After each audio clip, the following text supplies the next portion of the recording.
Say what?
What up, boys and girls? Good morning, welcome in. Everybody fighting over who hears first. Oh dear, oh dear. Today is admin day a little bit, I think. I think it's about time. I think we are starting to know enough about patch 9.2 where we can start updating this cheat sheet. There's a couple of big changes that I want to make to the cheat sheet. Legendaries are getting complicated. Legendaries are getting confusing. Anybody that's trying to step foot into the legendary market is going to be presented with so many different options for crafting things. I hope. It's thanks for our great content. Thanks for our great content. You're very welcome. I'm glad you're enjoying it. Saviour, thank you very much for the tier 1 2-month streak. Thank you. I do appreciate it. The first thing I want to do is implement some way to easily suggest what should be happening, what you should be crafting, and what you should be looking to achieve. Sounds like we're in need of somebody to make one of those smart systems to calculate it for us. Hey, if only there was an add-on. Yes, you are very right. What I want to do, firstly, I just need to very simply update it for 9.2. This is my first iteration of. I'm going to very simply just add 2 more materials, or however many more materials are needed for the primary purpose of the Vestige of Eternal, which I've also added down here. It will calculate the numbers for those. Now, there are what you can't easily see now. There are some hidden things that pop up and appear as and when your prices are correct. So say, for example, you're getting Corthite crystals on 100 gold a piece. What it will then probably do, in fact, it probably is not going to do this at all ever, is it, with tailoring? Because tailoring is just goddamn so ridiculous in the first place. Ooh. Does it not work that way? Really? Oh, of course, because the lightless silk is crazy. Yeah. Okay. Basically, there's some boxes here that pop up as and when something, when the maths is correct, to tell you to craft higher rank stuff, which for tailoring's purposes never really happens because the Vestige price is just bonkers for tailoring. This is one thing that I want to try, and I think, as much as it goes against what I want the cheat sheet to do, I think I need to put the Vestige of Eternals on their own separate sheet and then have tick boxes for people to tick, maybe, for somebody to tick which profession they are creating their vestiges with, and it will then use the numbers from that. Simply because nobody in their right mind is ever going to make a a Vestige of Origins with tailoring. There's just never, ever, ever, ever any benefit to do it. Even if you get your Corthite crystals basically for free, the cost of the lightless silk is going to price you out of the market instantly. Why Blizzard didn't change this? This is one of the most ridiculous decisions that Blizzard ever made. It completely bent over tailoring. But yeah, so maybe tailoring is not the best one for me to start with to showcase what I want it to do. But I was also thinking of some way of saying, right, an optimal, or at least maybe not necessarily telling people what the optimal way is, but presenting people with the information. So something simple as all the different options of what you can craft. So you could have rank 1, you could have for ranked, you can create rank 1s in only one way. The one way to create a rank 1 is to make a rank 1, right? But when you start rank 3, for example, there's 2 different ways to make a rank 3. You either make a rank 3 or you make a rank 1 plus a vestige. So these are going to generate different prices. And what people probably need to know is, well, what is the cost of doing it this way? What is the cost of doing it this way? And then we can say, right, well, I can then, you know, suggest people make it in a certain way or not. I've started working on the new vestige as well, but boy oh boy, is that going to be a pain in the ass to implement. So yeah, this is it. Because for rank 4, for example, you're then going to have 3 different ways in which you can create a rank 4. You can create a rank 4 like using the default pattern. You can take a 2 plus a 2, or you can take a 1 plus a 3. So then you're going to have 3 different crafting costs for the same item using different combinations of materials. And this is kind of the information that I think it would be good for people to be able to see. But I need to work out how to display it, you know, in a easy to understand way.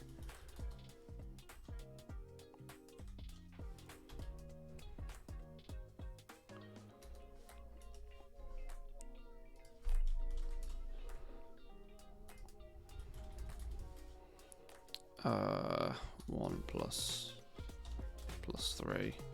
So these become like, you see how you got different options. I don't quite know how to do this. I'm thinking that I'm gonna have to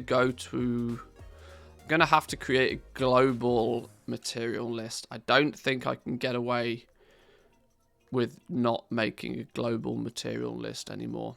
The problem I find, or the biggest reason why I've tried to steer clear of having a global material list, is that I know full well that some people use, you know, one sheet, and they just want one sheet where, you know, they put the numbers in. It's a user-friendly thing, right? It's super user-friendly. You open this, you bang in 4 or 5 numbers, and it's done. It's ready.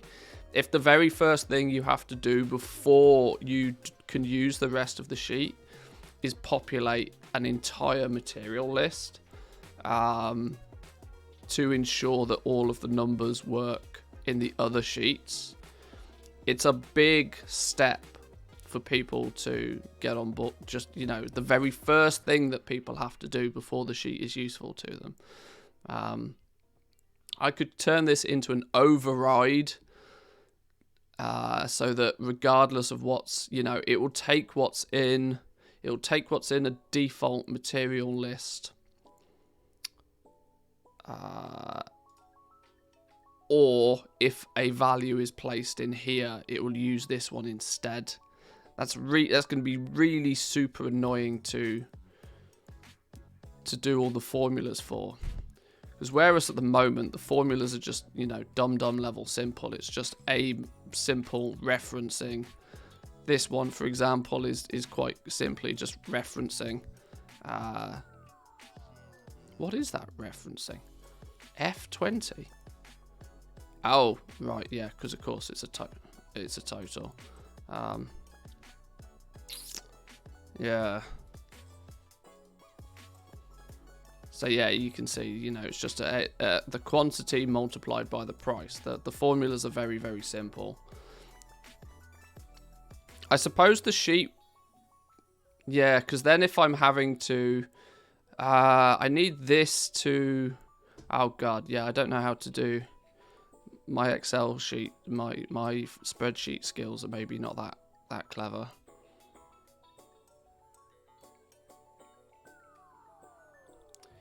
It's a formula where it's taking prices from another sheet, but the user can just override it with a hard-coded value.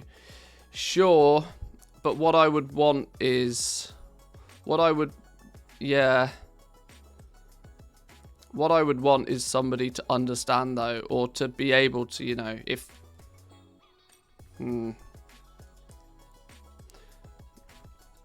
Put the global sheet version behind the Patreon paywall. Then add 5 videos teaching people how to use it. Those people would weirdly appreciate it more and come back to pay for a second month of Patreon.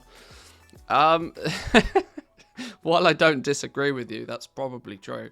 I did think about making a super duper fancy mega spreadsheet for Patreon, but it's a weird. I have this love-hate relationship with putting things behind paywalls.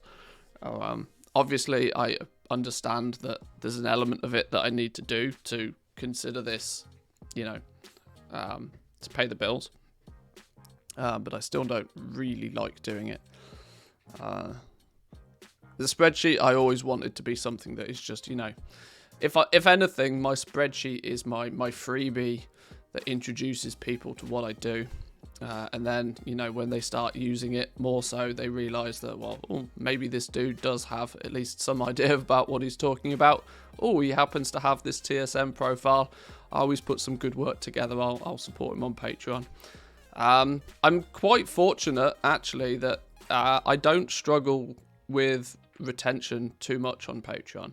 I don't think, now obviously I can't confirm nor deny this, I don't think that people are subscribing on Patreon solely for my TSM groups and operations. I see very few people joining and cancelling at the same time, which is usually an indication that they're joining to get the thing that they want, and then once they've got it, they're out of there.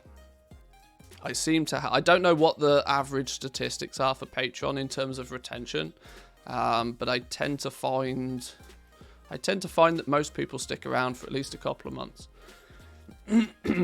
which is nice. I need coffee before I get going on this in too much detail. I need more caffeine in my system before I can start doing numbers. Give me 2 seconds. Let me go grab a coffee.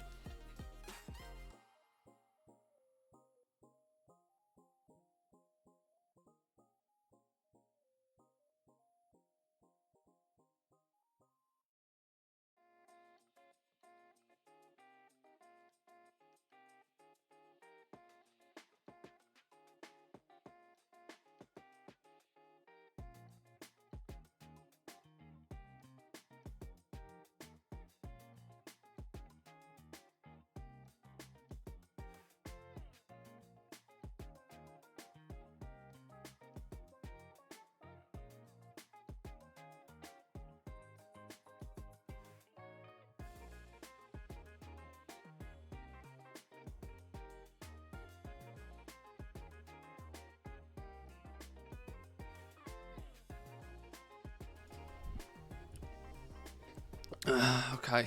I think I'm going to have to do things one at a time. I think a global material sheet, although is going to ultimately be kind of handy, I need to get the sheet doing... I need to get it to do what it does. Get the basics done first, and then we can make it fancy schmancy. So this is pretty... I think I'm happy with having it just, taking the vestiges, making the assumption that you're using the vestiges with the same profession. Now, I know obviously in regards to tailoring, that's probably not going to be the case. But what I do need to do is try and calculate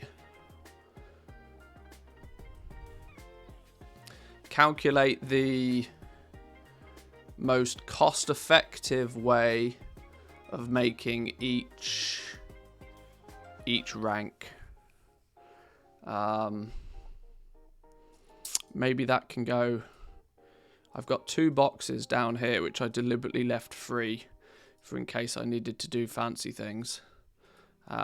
Maybe I can have it do some calculations, some invisible calculations, and then have it display whichever's the cheapest one. That could be quite smart.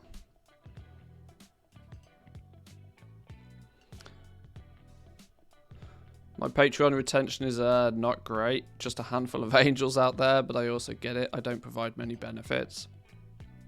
One thing I want to do in 2022 is definitely improve my offering to Patreon, though. Even if it's just something as simple as like a weekly newsletter or something that goes out to solely Patreons, because I still feel that I don't offer as many like perks as I would like. I'm obviously super duper thankful for the people on Patreon. I think we've hit record numbers on Patreon recently. I think we're up to over 100 current patrons, which is numbers that I'm incredibly thankful for. But I equally have this kind of like nagging feeling at the back of my mind that, especially to those that are continuing month by month, that other than my, content that everybody gets, I feel I need to be offering something a little bit more over the top. But there's always OnlyFans if Patreon doesn't work. Well, unfortunately, my massive charisma is not good enough for OnlyFans. Yes, this Matthias does not own a Longboy. Get those foot pictures. Yeah, boy. Okay. Let's start with the basics. Let me implement what I think I want. I think this system, just for at least getting some presence of the Vestige of Eternal, is a good start. Any fancy schmancy, you should be crafting this with this.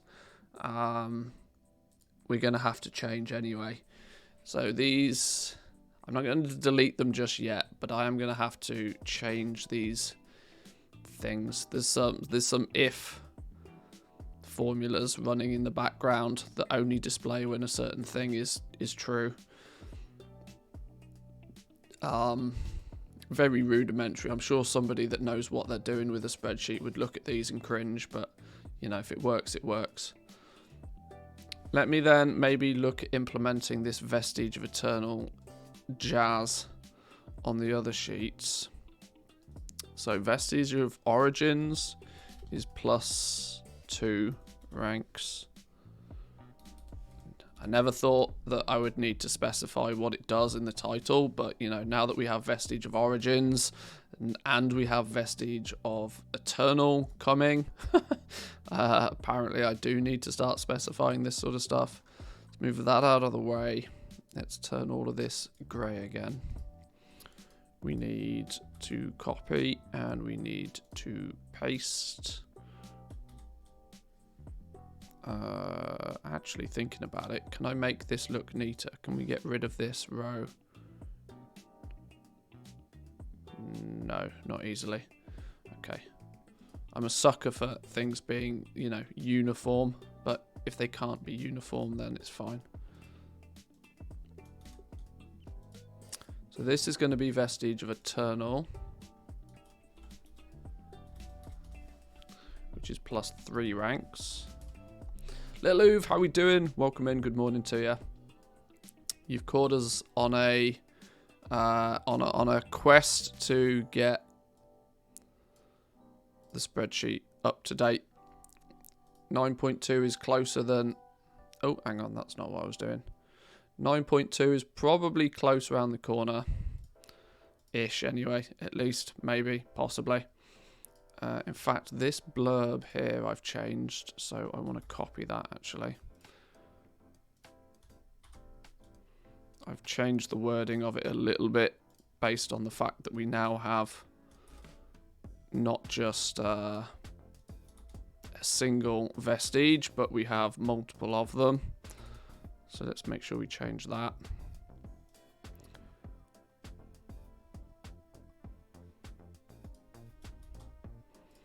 In most cases, I can just copy and paste stuff, which is quite nice.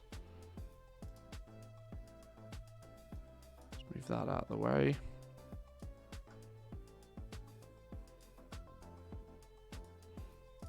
Yeah, this may not end up being the usual stream today, but this is kind of the stuff that I know I need to get done at some point. So it makes sense in my mind to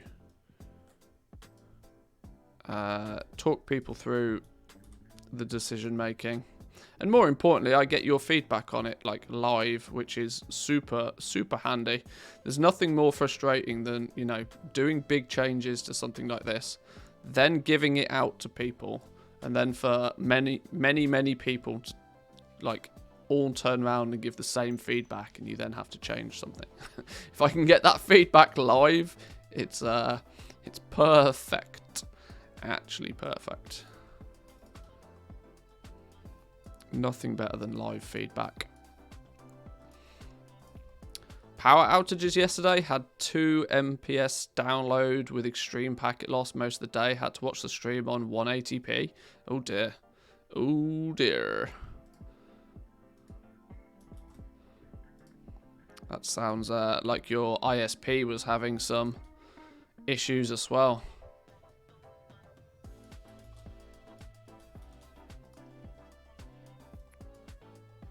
We had like outrageous blizzard yesterday, and I'm not talking about Blizzard Entertainment. I'm talking about nearly a foot of snow and like super strong winds. It was ridiculous outside. So much so that I was taking the dogs for a walk was not pleasant. Not pleasant at all. The world looks like really beautiful now. Snow everywhere and stuff. It looks nice, but my god, it was not pleasant to begin with.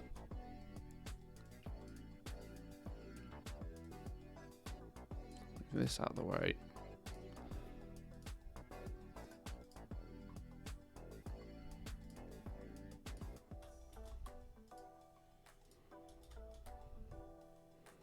What I also need to make sure I do is update all the values correctly.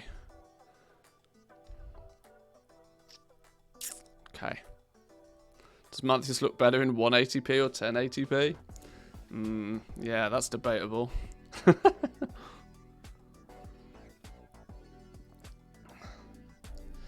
Like yesterday's update, do people want items to be coloured in the list for readability, or does that make it look too much like a colour shit show? I'm going to be honest, I've not updated my add-on, so I've not seen it with my own eyes yet. I do need to log on and at least do some auction housey stuff at some point today. I don't want the entire stream to end up being looking at a spreadsheet, but it's going to give us a good opportunity to at least talk about some of the new materials and stuff as well today. Although I'm also very concerned that we've not had the material balance, and I'm concerned that like Blizzard will just do sweeping changes on the PTR, and I'll have to go through and change everything. I'm kind of one of those people that I'd rather something not exist than something exist and be wrong. That my worst fear is to provide the wrong information to somebody, which I would rather not provide somebody with the information than give them the wrong information, if that makes sense. And that's the risk I run with this spreadsheet a lot, which is why I'm fingers crossed, and I'm almost very glad that Blizzard have never come in and changed any of these kind of values for legendaries, because there's ridiculous quantities of different ranks, and now with all the material combinations and everything, it's I'm actually quite thankful that they've never changed stuff. Not once it's gone live anyway. Well, and if it has, I've not noticed it and nobody's told me about it. That's the important takeaway. But right, leather cloth I think is done. We've got the protofiber and the progenitor essentia. This I swear this thing's going to change its name. Progenitor essentia does not sound like a name for something that will go live. I mean, it's Pog Essence is what I'm calling it, because it's far easier to say. But I look forward to seeing if that actually stays named the same. Sounds like a porn title, to be honest. Well, I don't know what you're watching, but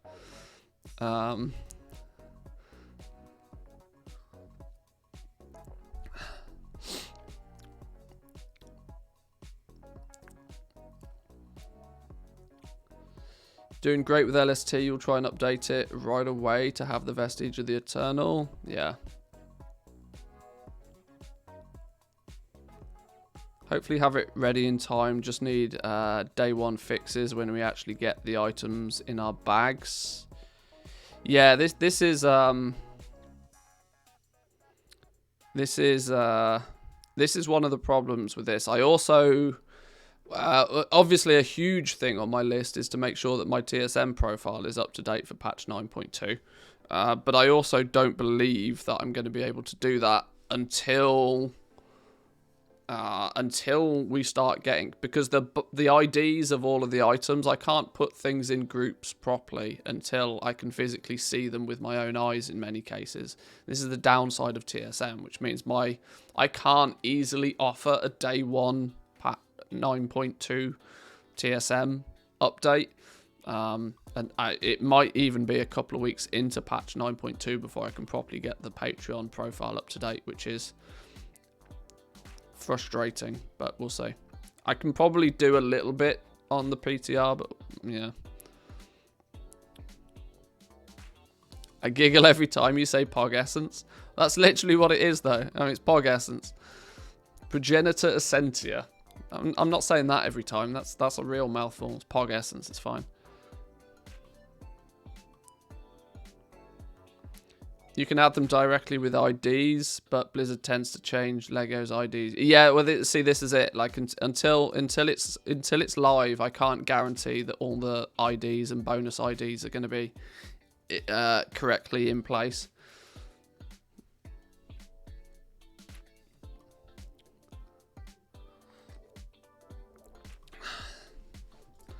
I think tailoring looks fine. Let's move to leather. Let's check what the Vestige of Eternal takes for leatherworking. Leatherworking is going to be this one. Yeah. So Pog Pelt, Heavy Callus, and Pog Essence. Protogenic Pelt. I'm going to have to actually put the right names in the spreadsheet. Protogenic Pelt. Protogenic Pelt, Heavy Callus Hide, and what did we, and Progenitor Essentia. I think that's right.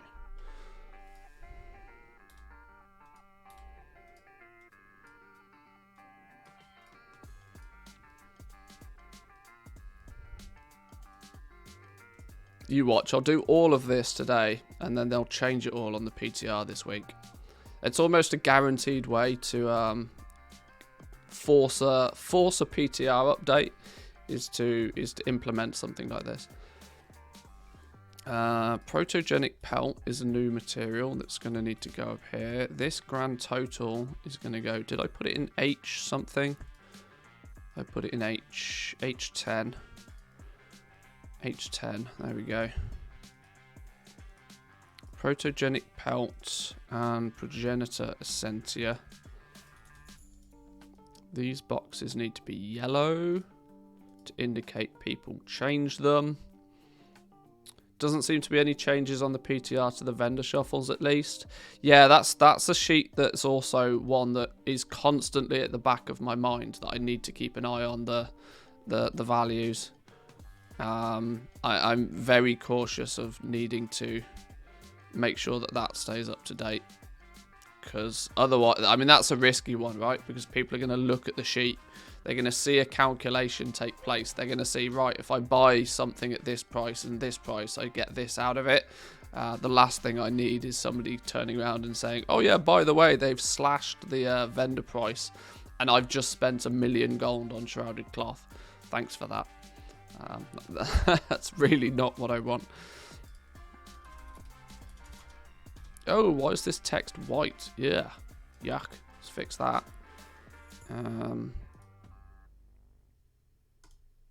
That's better. Right, so let's update some formulas. Let's update quantities. 43 and 2. 43 and 2. Then we need, so this is going to be, currently it's referencing C13, which is wrong. It needs to reference E11. E11 for the pelt. And it should be this multiplied by that. Yep, okay. Heavy callus hide is on our list here. Is C13. There we go. That's correct. No. 250 times 3 is not 150. What the fuck is going on there? Oh, because I referenced heavy desolate leather. You see, that's a scenario where it could have gone horribly wrong. This is also the risk of doing this on stream. if I make it, it's just one typo in this can balls it up for a lot of people. 2 multiplied by E12. Bingo. And that is now referencing to only 37. Bingo. Bingo was his name-o. Used to vendor shuffle lightless silk and tide spray linen, but that got killed in a patch a while back. Not the lightless silk, the other old one. Oh, deep sea satin. Even I couldn't remember what it was called then.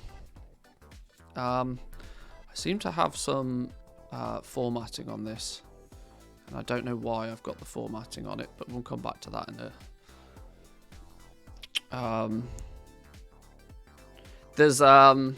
I'm very intrigued to... I really need to work out just how frequently we're going to get these POG essences so that I can start to come up... That's something that's on the list to do this week. We're gonna take a druid over to the PTR. We're going to get the druid into Zereth Mortis. We're going to get the druid to start doing some farming out there. And we're going to start to try and put some numbers together on just how many of these POG essences you can get in any given time frame. That will give us a rough estimate to what their value will be. Most people, without realizing it, tend to farm things to an overall value of about 30 to 50,000 gold an hour, is what most people, or at least most farmers, seem to deem acceptable. Some get more than that, some get slightly less than that, but 30,000 gold an hour is the rough going rate. So if you take the grand total of all of the materials that you gather in an hour, all of that, when sold, needs to account to roughly 30k. And then you can ratio that out based on rarity of materials and this sort of thing.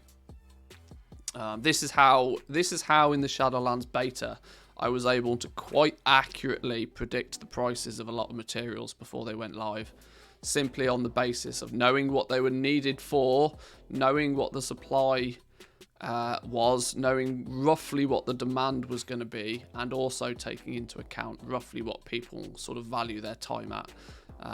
You can do some simple napkin maths to come up with often relatively accurate values for items before they hit live servers. I need to do exactly that on these POG essences so that we can start to get an indication of just how expensive, on the flip side, just how cheap these Vestige of Eternals could end up being. Already, I'm going to go by the assumption that, quite simply, if you only need 2 of them to make a Vestige of Eternal, at the moment, they're very cheap. But I don't think they're going to stay at, it depends. Like I said, we need to run the numbers to try and find out.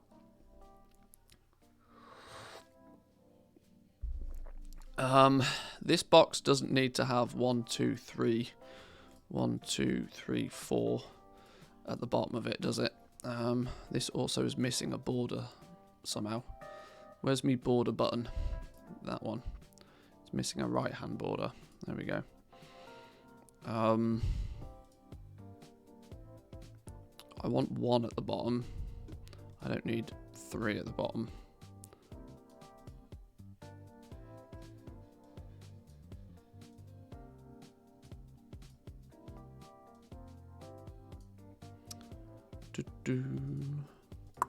Aesthetics matter. Aesthetics matter. Do no border and then border at the top. Bingo. Now we can drag this up here. We can drag this. Hang on, we need to fix this.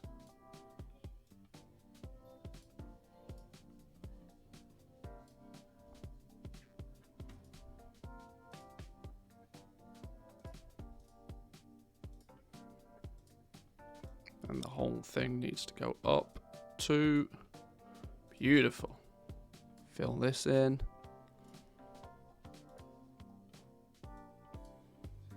Oh god, now what we got going on here? Now we're missing more borders. I only added, the borders weren't always here. I added the borders upon, well, it wasn't necessarily a request from Samadan, but he took one look at the sheet and was like, I can't see that properly. So I was like, okay. Oh, no, hang on. I've still ballsed it. We've still got 3. No, that's a terrible idea. What are we doing? There we go. No? No, what the? Alright, fine.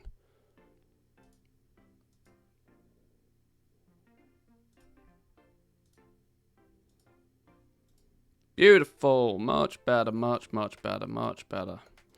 Bring this up here. Colour that in again. Remember when Manthia said the Bruto wasn't going for gold cap? I mean, it isn't. For one simple reason. You can't buy the damn thing. It's not selling for any price. You can't buy it.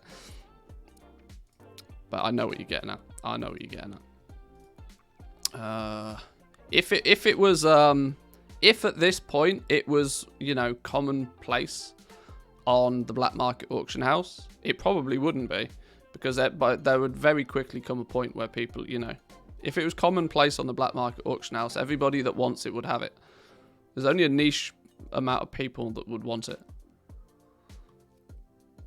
The problem is it hasn't been seen on the black market auction house since July on any realm ever. So we have a slight problem with a sheer lack of Brutos.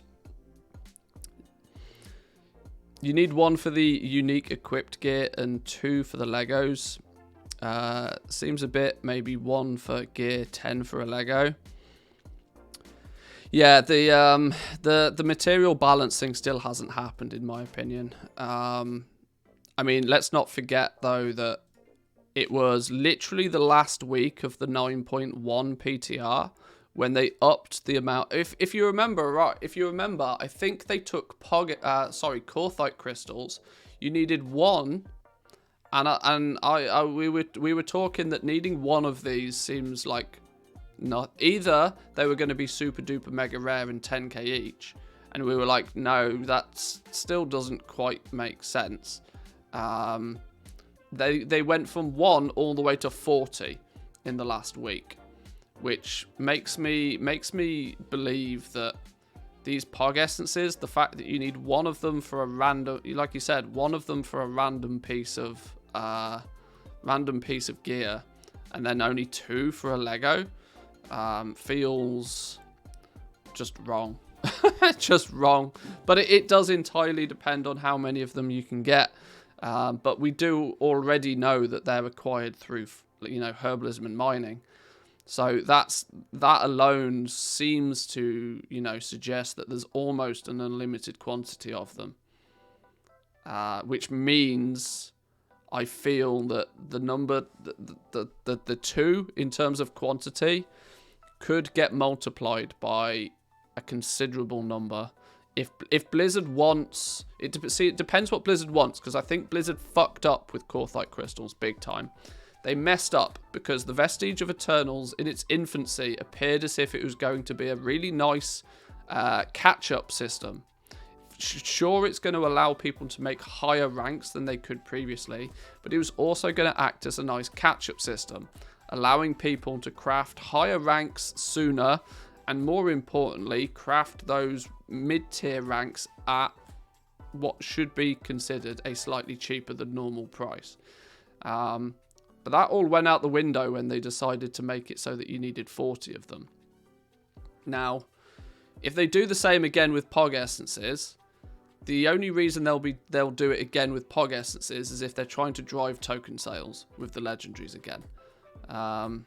It was working as intended up until 9.1.5. It was definitely getting there, yeah, for sure. There was definitely realms out there where you could just about, once your Corthite crystals, the more expensive the profession, the greater the advantage the Corthite crystals had on it. So leatherworking, for example, once your Corthite crystals dipped below, it was about 300 gold if I remember. If you could get your Corthite crystals for less than 300 gold, you could actually start using the system in its intended purpose. I can sort of showcase that real quick. If we go here, if we say for male stuff, now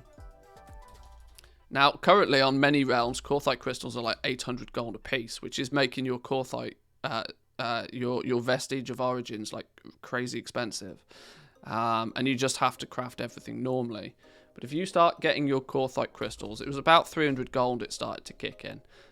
You can then see that you could actually start making rank 4s at a cheaper price, of at least the more, the helms, the greaves, the vests. You could start saving, instead of it costing you 28,000 gold to make a rank 4 Umberhide legs, you'd be making it for 4,000 gold less than that if you would craft a Vestige and put that on a rank 2. So there was kind of the thought process initially that this could then make the leveling up of your legendaries cheaper for people to do, give people the opportunity to craft the more in demand, the higher tier legendaries sooner. It's a soft catch-up mechanic. It's not as simple, it's not as, straightforward as just reducing the amount of experience you need, which is equally something I kind of half expected them to do at some point, but they never did. This was more of like a soft catch-up system. And Vestige of the Eternal being +3 ranks, stinks of the exact same smell, that they want it to be something that will allow people to catch up. Now that there's going to be 7 different ranks of legendaries, it's about time they open the system to more people. Which, when you open the system to more people, it provides an opportunity for the prices to be more reasonable for everybody else. Increased supply only helps bring prices down. Now, goblins obviously don't want that. Goblins want the opposite, but goblins aren't necessarily the first thing that Blizzard think about when they put these professions together. They would rather more people engage with the professions. More people that feel that they can make gold with crafting these items, the more people are likely to spend longer playing the game. It's quite simple. The rep gains were increased, so people left Corthia when it was done. Yeah, that is true. Yeah, they probably didn't expect so many people to leave Corthia as they did, but the rep gain was kind of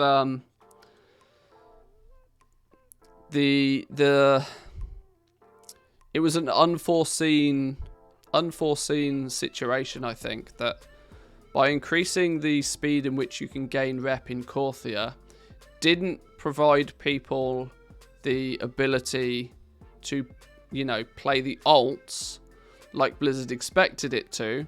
They expected it to be easier for you to get your alts up through Corthia. What actually happened is that more people on their main characters said, right, Corthia's done, and instead of playing the alt, they fucked off and played Final Fantasy. So it kind of backfired in a way. This is always the risk with reputation catch-ups and that sort of stuff. The real thing should really be at this point, if you hit Exalted with a rank, then it becomes account wide. Problem solved, right? Problem solved at that point. If you've done the grind to 100%, and let's not forget, getting Exalted is actually no longer 100%, right? Because you have the Paragon boxes. You should get to the Paragon boxes are probably the number one reason actually why reputations aren't account wide at this point. Because otherwise you can imagine that you get to Exalted on one character and then you grind Paragon boxes with your 12 alts. There's a problem there, but it's one that could easily be fixed by just getting rid of Paragon boxes, let's be fair. But just make people want to play the zone instead of gating things behind rep to force people to do. Yeah, I mean it's all a mask for poor game design.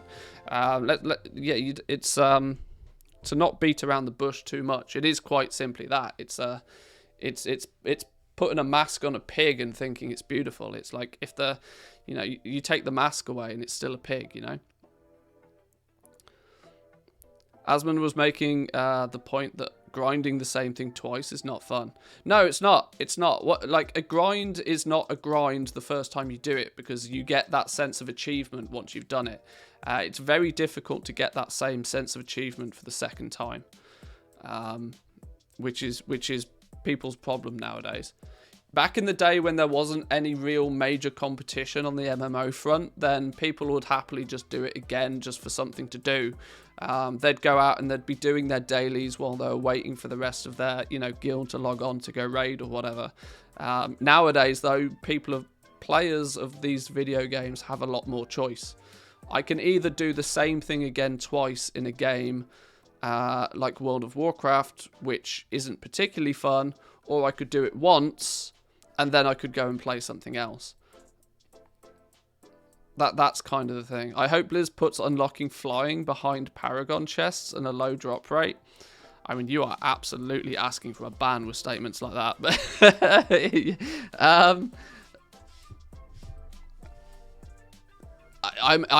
yeah. That would get the community fuming. It would. I think my blood boiled a few degrees just reading that. But I'm so far against having to unlock flying every patch. It was bad enough having to relearn how to fly every expansion. I was kind of, I was living with that because I understand that in many scenarios, playing the game to the full the first time on foot kind of makes sense. You see it from a different perspective than if you just fly over the top of it. Which is why I was kind of acceptant of having to relearn flying again in each expansion. But it's gone one step further than that now. It's no longer we have to relearn flying every time we go into a new expansion. It's every time we have a new patch. We lose the ability to fly and have to earn flying again. It's getting a bit repetitive now. That's the thing that frustrates me with flying at the moment. Like, massively so. We as goal makers want more people playing. It's in our interest that the game improves. It's in everybody's interest that the game improves. There's not a single person that benefits from the game getting worse, apart from maybe drama YouTube channels. But even there, like, in a sort of a weird sort of way, those drama YouTube channels that do nothing but complain about World of Warcraft are actually not only providing zero value, but they're also in turn killing their own business. Which looks at Bellula. Well, he doesn't even play WoW. Bellula doesn't even play WoW anymore. He jumped ship to Final Fantasy. Preach jumped ship to Final. I mean, the list is huge. If they if they pull someone out the bag, then it'll bring these people back for sure.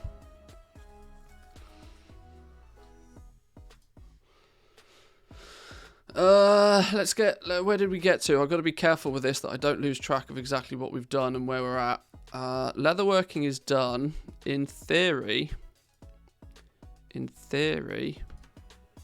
we can basically replicate the same, can't we, for mail? So let's drag this over to H, I think it was in. This becomes grey. This moves up here.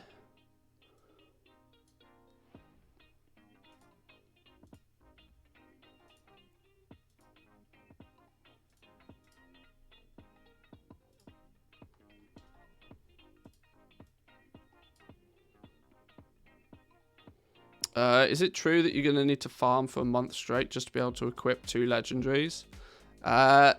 Being able to equip the second legendary is locked behind getting revered with the new faction. So you will have to grind for as long as it takes you to get revered, which is somewhere in the region. It's speculated to be somewhere in the region of about 28 days worth of dailies. Nearly an entire month's worth of dailies. That doesn't necessarily mean that you will do it in a month. This is the distinction to be made, and this is what annoyed me greatly about many people that reported on it. They reported on it using really bad language, not like swear words, but just, you know, grammatically incorrect. It is not going to take, like, it's not going to take you a month. It's going to take you as long as it takes you to get the reputation you need. Being fully optimal every single day, it's going to take, some people have guesstimated it to be, let's just say 25 days. Meet in the middle somewhere. But yeah, 3 to 4 weeks worth of dailies, assuming that you're getting maximum reputation every day, is what you're going to need to do to unlock the second legendary, which is a big frustration to some people. And even currently, we don't really understand quite how the second legendary system is going to work.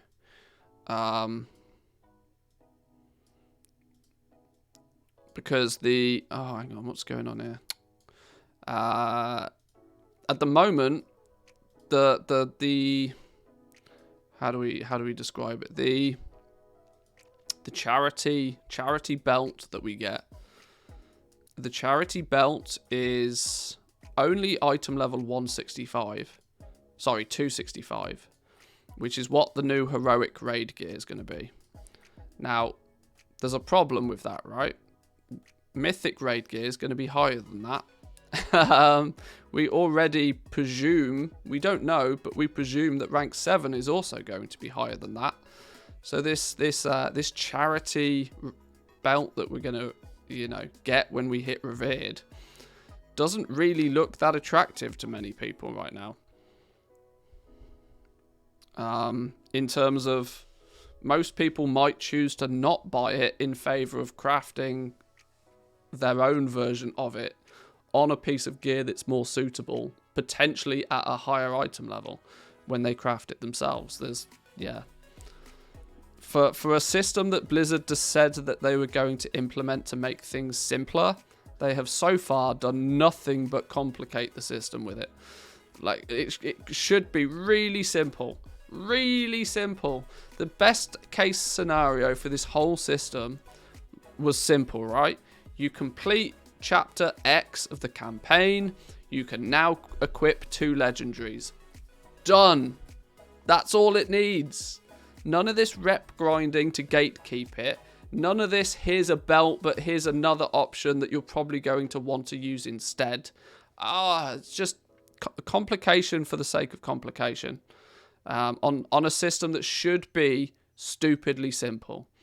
It should be, if I was a game developer at Blizzard, I would be standing on the table shouting, why are we not making this just a reward for completing a chapter of the campaign. They gatekeep week by week the campaign chapters so that they can very easily say, right, at this point in time, everybody will get access to their second legendary. So they can choose then whether they want to make it available for the first week of Mythic raiding or not. That then becomes a design decision. But it's simple, right? So when do you get the second legendary? Oh, you get it when you complete chapter 4 of the campaign. Oh, okay then. You know, that needs to be the conversation. Locking it behind rep, giving you a charity version of it, and then a memory of it, that the memory itself, when utilized correctly, becomes way more valuable to you than the free one. It's just terrible. It's terrible design, the way that it's being implemented right now. Zereth Mortis needs a carrot on a stick. Blizzard just need to... You don't need carrots on... Everything doesn't need to be a carrot on a stick. If you just make a good game, people will play it. And if you make... The art of making a good game is not overcomplicating it for unnecessary reasons. Keep it simple. People will enjoy it. Sure, people will min-max the crap out of stuff. They always do. But if at a foundational level, it's pretty simple to understand, which was actually, let's not forget, always World of Warcraft's big selling point, right? It was the MMO that was easy to understand, easy to get into, and it wasn't this back before World of Warcraft existed, you had things like EverQuest, and all of the MMOs, they were like real hardcore MMOs. You had things like XP loss when you died. You had permanent death in some of them. These are all like really tough, really hardcore mechanics in an MMO. Blizzard's big, unique selling point at the beginning was it was easy to get into and it was fun. And it never punished you for not being great at the game. If you died, no problem. Run back to your corpse, revive. You take a little bit of durability damage, which you can, repair at a vendor, but you're back on with your adventure. You're back on with your journey. That was one of the unique things about WoW. They've gone so far from the initial design.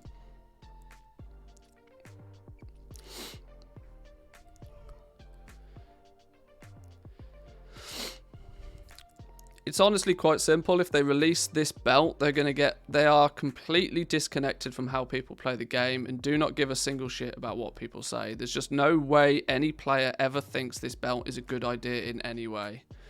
If it releases as it is now, the item will be one of the most stupid items ever released, especially considering it's a legendary item. The fact that you can go to a vendor and buy a legendary off a vendor is the biggest slap in the face to anybody that's ever put any effort into acquiring a legendary, ever. It's madness. What was even the squirrel at the start? All started from flying in a Paragon box. Yeah, maybe. I get a few whispers a day with people asking me what the Korthite crystal is and also an explanation of the legendary system. Yeah, I mean, if you see it regularly, think how often I see it. Whether it be in DMs on Discord, whether it be comments in Discords, whether it be, comments on YouTube. I see it hundreds of times a week. I get people just confused by the unnecessary complications of what should be a very simple system. That slap in the face was already given in Legion, and especially with craftable Legos. Legendaries have already lost their legendary status a long time ago. Oh, that is true. That is true. No longer is it an epic journey to acquire a legendary item. And let's not forget, for many expansions, if you were not playing the right class, you just didn't get a legendary. There was many expansions at the beginning where, you know, there was always that speculation. Oh, is it gonna be the, you know, the rogues have had their time, the warriors have had their time. Who's gonna get their legendary next expansion? Now it's just, you know, it's charity legendaries for all. Everybody can have a legendary. It's alright, sure, fine.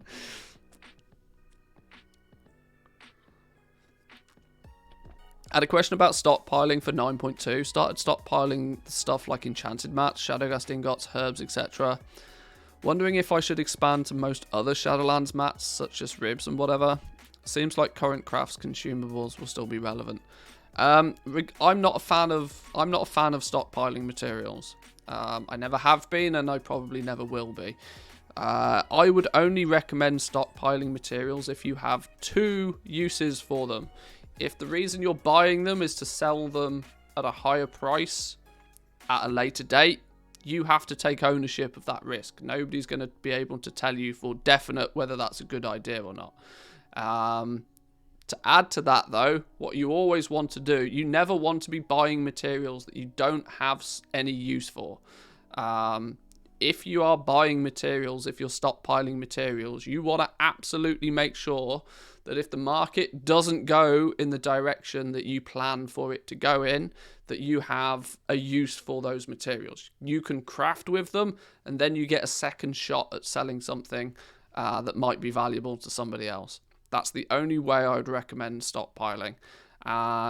If you can, you know, if you can tick that box of having some use for the material, you then, more so than anybody, should understand, well, how many of that material do I need? What is the demand going to be like for those crafted items?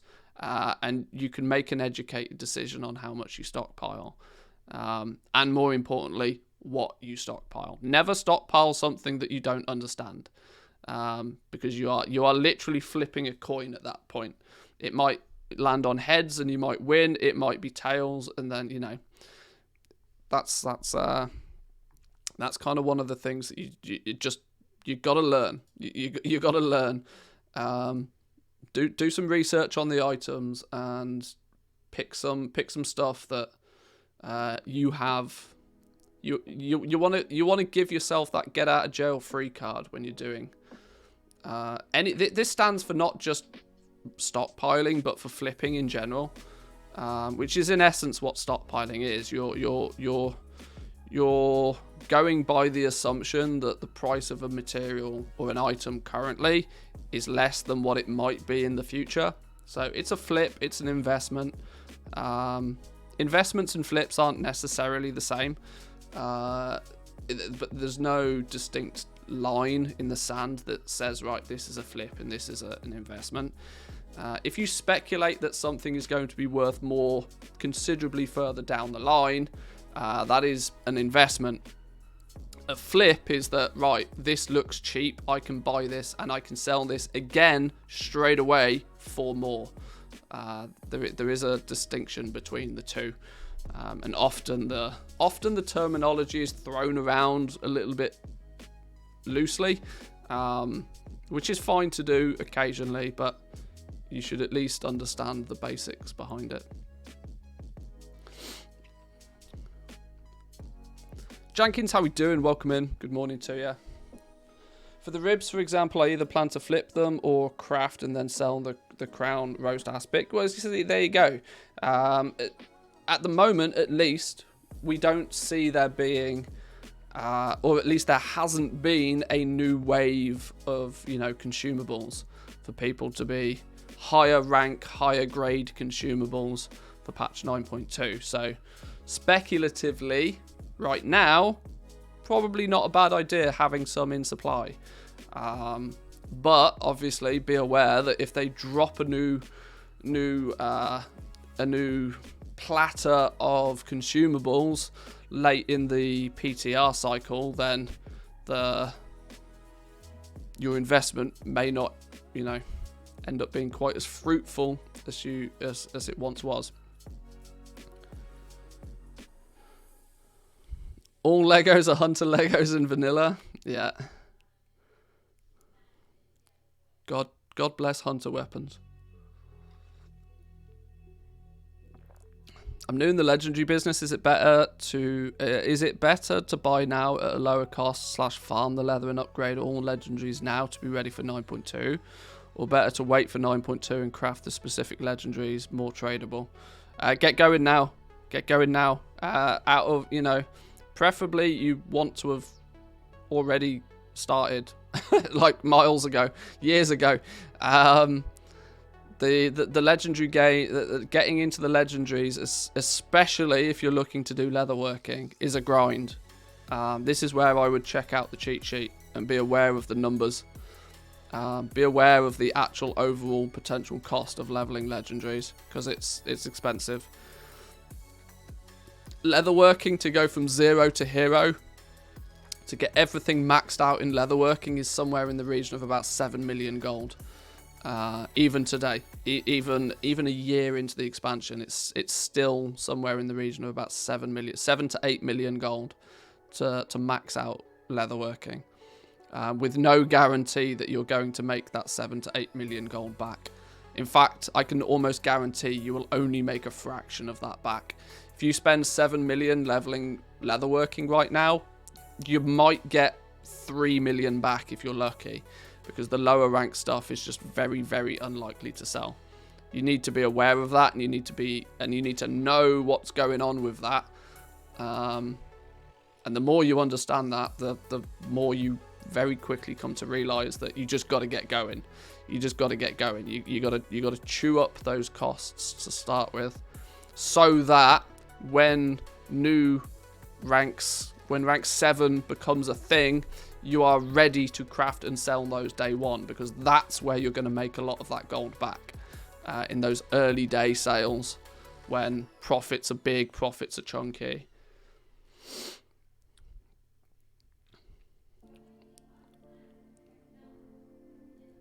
I hope next expansion has something like the legendary system. I hope they have a system similar to this for crafting. What I really hope, though, is that it's not as overpowered as what the legendary system is.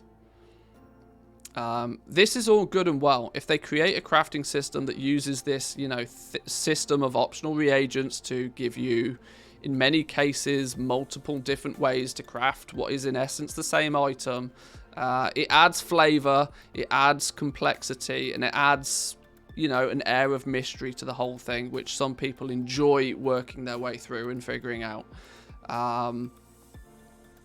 But what I really, really, really, really don't want is for us to be creating people's best in slot gear again. And I don't want to be creating people's best in slot gear at the cost of 100,000 gold per item, because it just means that one press of a crafting button for a legendary rank, for a current rank 6 item, is worth considerably more to me than any other button press I could make in the game right now. Legendaries are not just, the cream of the crop in regards to gold making. They are in another league. There is nothing that's even remotely close to this currently, which has meant that for the majority of Shadowlands, I've done almost nothing but min-max the living Christ out of legendaries, which is ultimately not very fun. It needs to be interesting without being necessary. Yeah.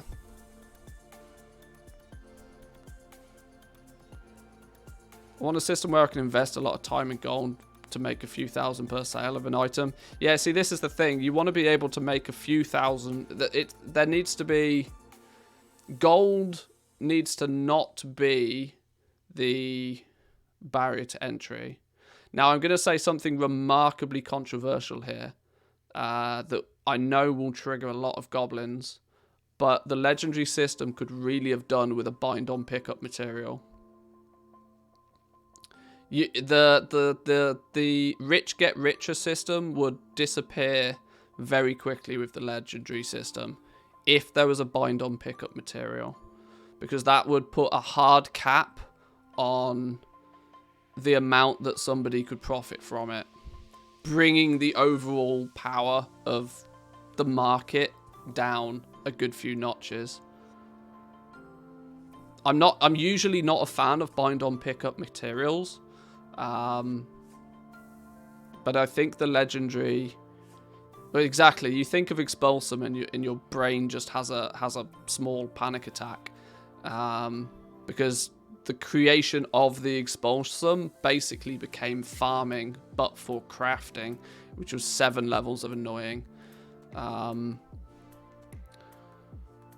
Expulsum was an example of a bind on pickup material that in theory was good, but in reality was terrible, because it just meant that people were incentivized to craft things solely to put them in the scrapper, which was kind of a byproduct of what the system was for in the first place. The scrapper was originally designed to be a way for you to recycle some of the stuff you didn't need and get something back from it. But what it actually resulted in was more of a...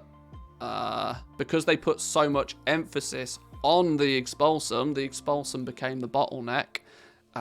What ultimately led to happen was that people were crafting things to scrap things, and the time it takes you to do that is basically, it's basically like farming.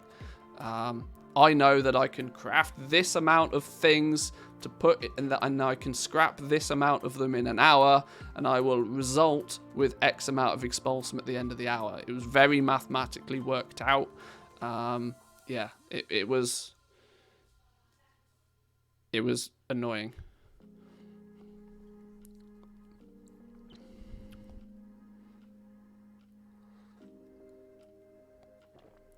I like having the choice between different legendaries like Legion, but not having to rely on luck to get the correct one to drop. However, having them crafted by players probably screwed up the economy for years. I think we'll look back at this as to be another Warlords of Draenor level fuck up. And for reference, what I mean by that is Warlords of Draenor, the garrisons just printed gold. And I mean printed gold. But there's a subtle difference to... there's a subtle difference between that printing gold and legendaries printing gold. Legendaries aren't printing gold. They're just redistributing the gold. And all of the gold is being sucked up from the average player. It's being sucked out of them and is all going to like 3 or 4 goblins on your realm. There's 3 or 4 people on most realms that are super mega rich, like 500 times richer than the average player. Whereas in Warlords of Draenor, the garrisons were printing gold for everybody. That massive average player, they were all getting richer. But the problem when everybody gets richer is what that actually is inflation. Everybody got richer, and so everybody's gold was then worth less. And so hence the token price was doing like ridiculous things. You had to spend 500,000 gold on a token at the end of, it's too... It looks the same when you first look at it, but it's there's a big distinction between them. How much gold could a single garrison produce daily? Back in the heyday, I mean, it was something along the lines of like 2,000 to 3,000 gold per garrison per day. There were players out there that would just level alts and level garrisons and would just like, I shit you not, printing stupid amounts of gold. Let's not forget that it got to the point where I think it was about 400,000 gold for a token at one point.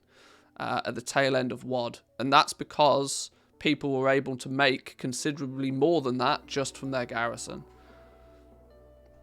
So if you think you can make 400,000 gold in a month from your garrison by having a few alts, doing some mission tables, that was why the token price was ludicrous. And there's been a knock-on effect of that for many years. That level of inflation in the game during WoD, we were still feeling that like way into BFA. I still believe to this day it's the reason the 2 million gold spider mount and the 5 million gold Brutosaur were implemented in the game, was to try and get some of that WoD money out of the game.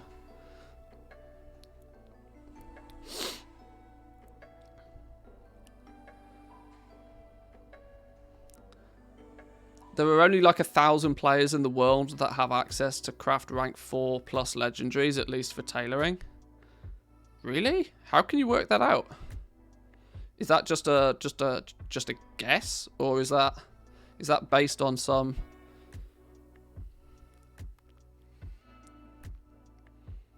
To be fair though, I'm sure data for Azeroth. Is there? But there's no achievement or anything. Oh, but it tracks the It tracks the. Yeah, it tracks the crafting recipes that everybody's got.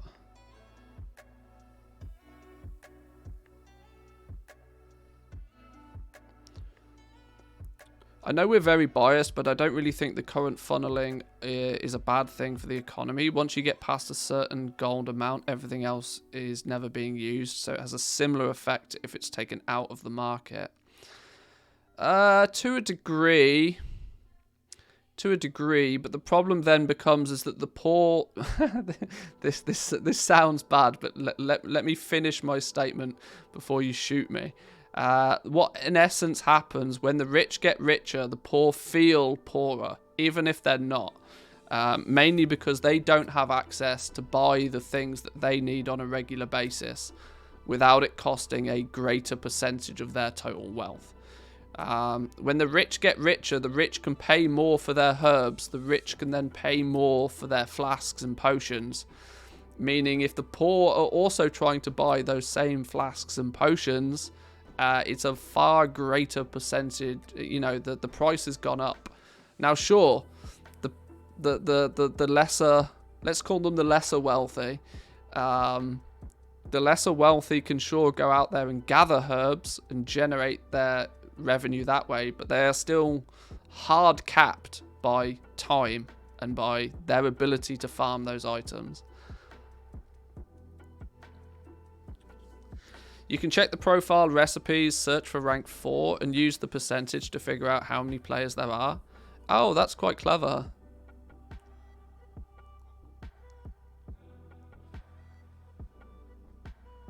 And we have about 100 out of the 1,000 in the world here. Feel proud. Yeah, we quite frequently... yeah, you're probably not far wrong, actually. I'm finally part of the 0.1%, yeah.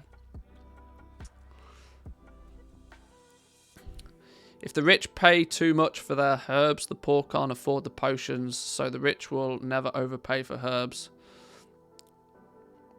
Not more than once, at least. Mantheus's quote, not verbatim, the poor only think they're poor. I think what I said is that the poor feel poorer, even if they're technically not. It's the disparity between the average player's wealth and the rich. It's the exact these are economic. This is the exact same in the real world, right? The difference between the average wage and the 1%. If that gap gets too great, the lesser wealthy still have the same amount of money, but they feel as if they have less because they see people that have a lot more. There's also a lot of psychology in it, but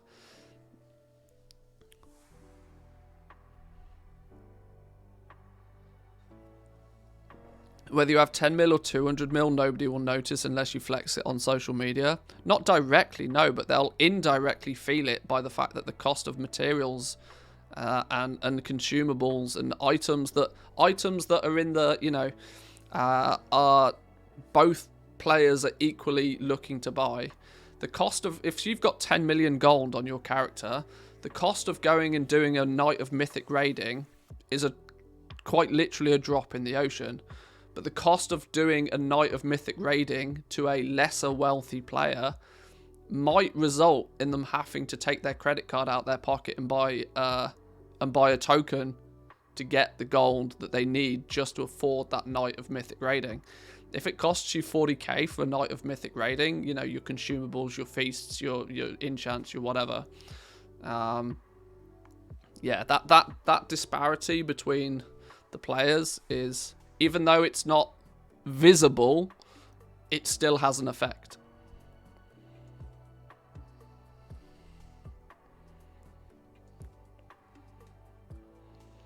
So buying all of the Corthite on a server all the time may be contributing to the issue. Oh, absolutely. Without question. Without question, yeah, for sure. Me going to the auction house and buying out all of the Corthite crystals to recraft is doing nothing more than keeping the value of those Corthite crystals at a high price. There's no opportunity for the value of those materials to decrease because of an oversupply. When there isn't an oversupply, when I need all of them.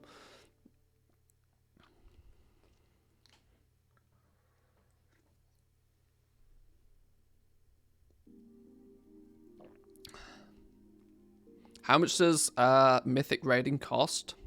All bosses for full clear. I don't know. I've not raided in a strict fashion for years, but it seems to be not uncommon for people who are progressing Mythic with their guild to spend maybe 20,000-30,000 gold a night doing it.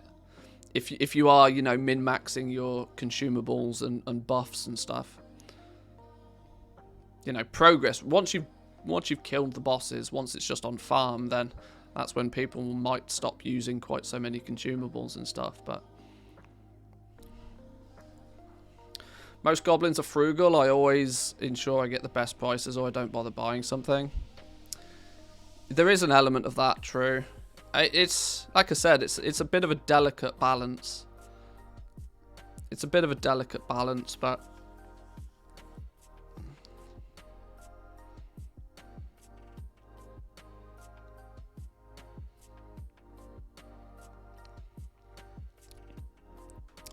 let's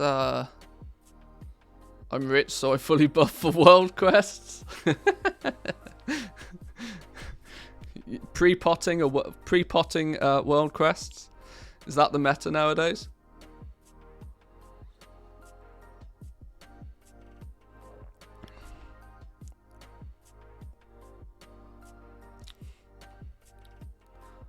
Our guild found a healthy solution. We boost heroic once a week, and a cut from the boosts goes into consumables that we can access even outside of raid times.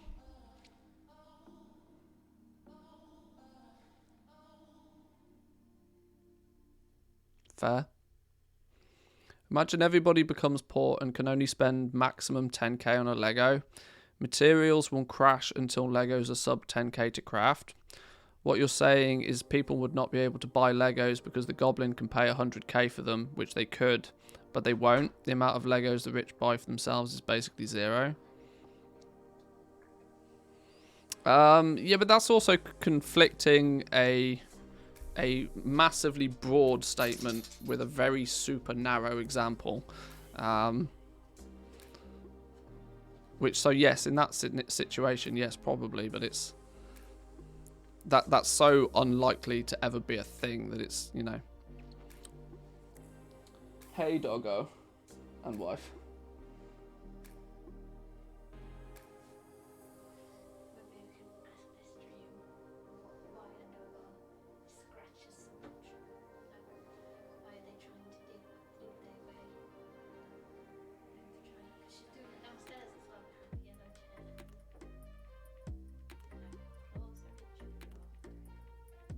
To my understanding, dogs usually dig, because this is why dogs dig a hole. They dig a hole and then lie in it.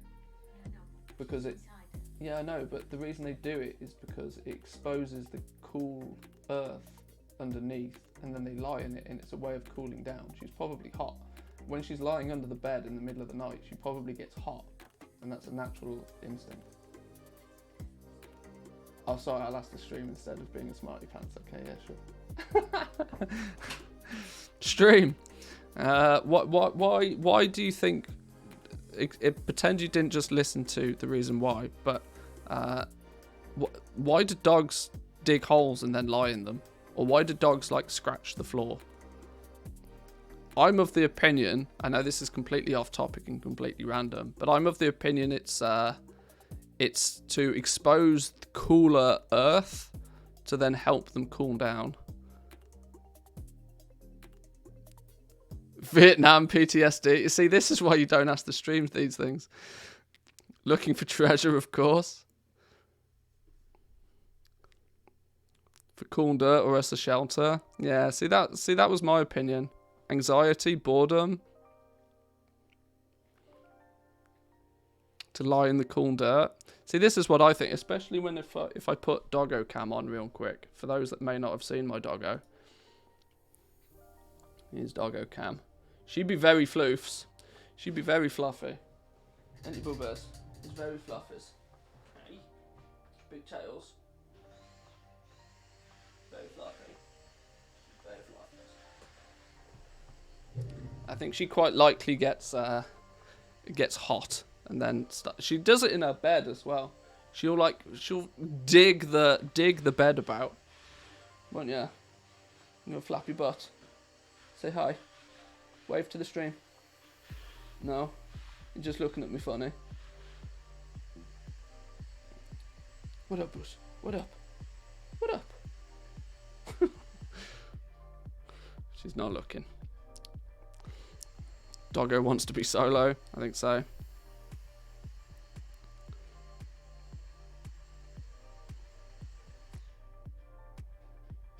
Now she's wondering why there's a Hoover going downstairs.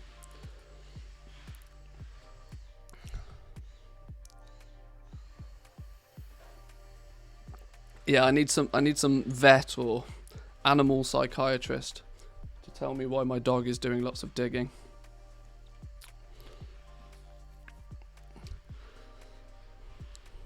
I agree with archaeology. Sometimes the doggo gets an archaeology pet. Maybe that's the case. Maybe that's how it works.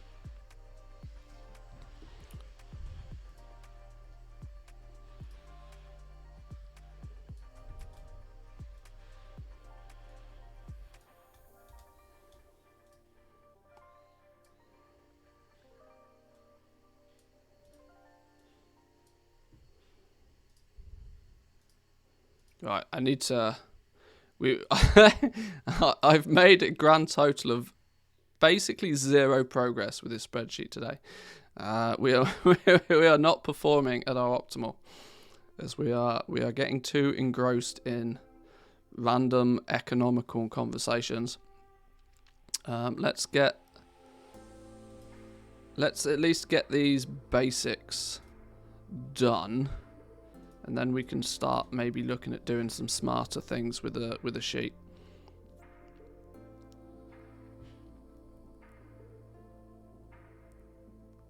Your solution to the puzzle games on Twitter is still confusing. Those little mini games are annoying as all hell. For anybody that's tried to play them on the PTR, they'll understand they're annoying as all hell.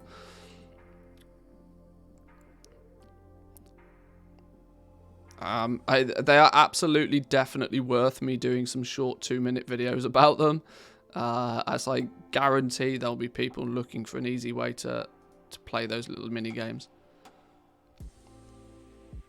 Yeah, that's the right one. I'm just checking the formulas line up correctly. They do. Beautiful. Right. Let's do plate next. We're gonna need, let's firstly make this look better. Oh no, that's not what we're doing.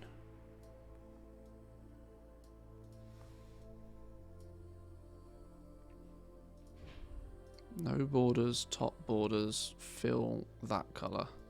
Beautiful.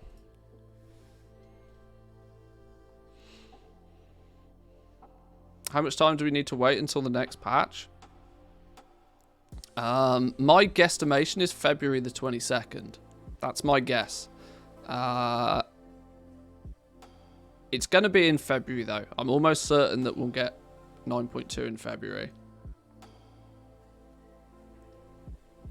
There's still a few weeks. It's true to say it's still going to be a few weeks.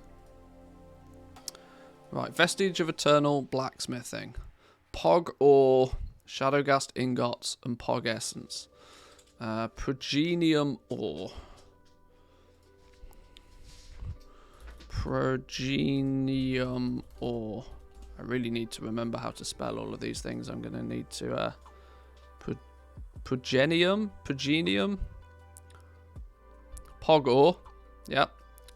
Pog ore, ingots, and What are these things? Stupid things called again? Pog essence. Progenitor essentia. Stupid word. How many do we need? 40, 15, and 2. See, that's there's nothing that says placeholder quite like the fact that pog ore is needed in the same quantity as regular lacerite. Same amount of ingots, and these all these are going to completely change. 40, 15, and 2.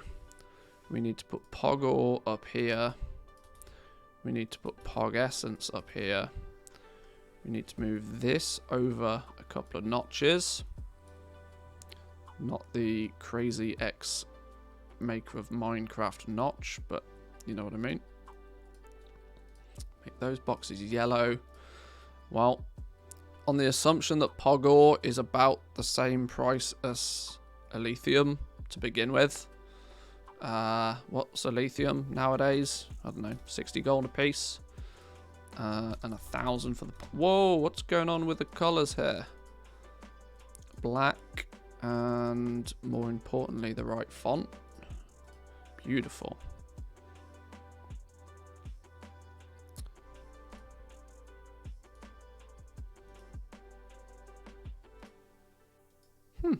Never noticed that these three are the wrong font.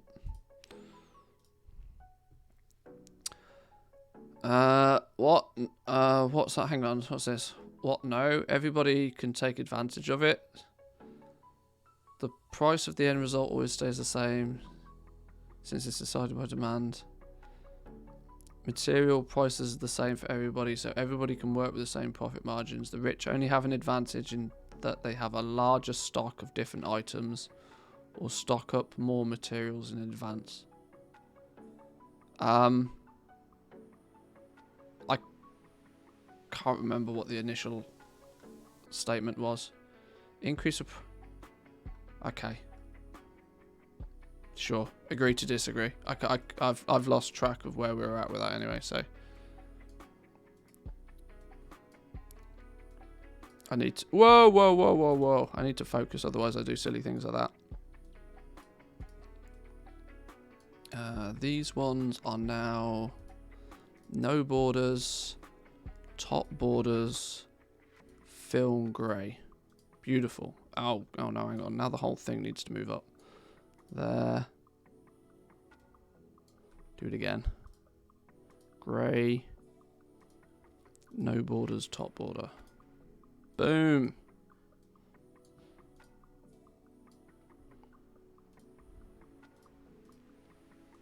Right. Wonderful stuff. Wonderful stuff. No, these numbers are not right though. Let's check the formulas on these ones. No, pog ore is not C15, it's E11. And Shadowgast ingots that's the right one.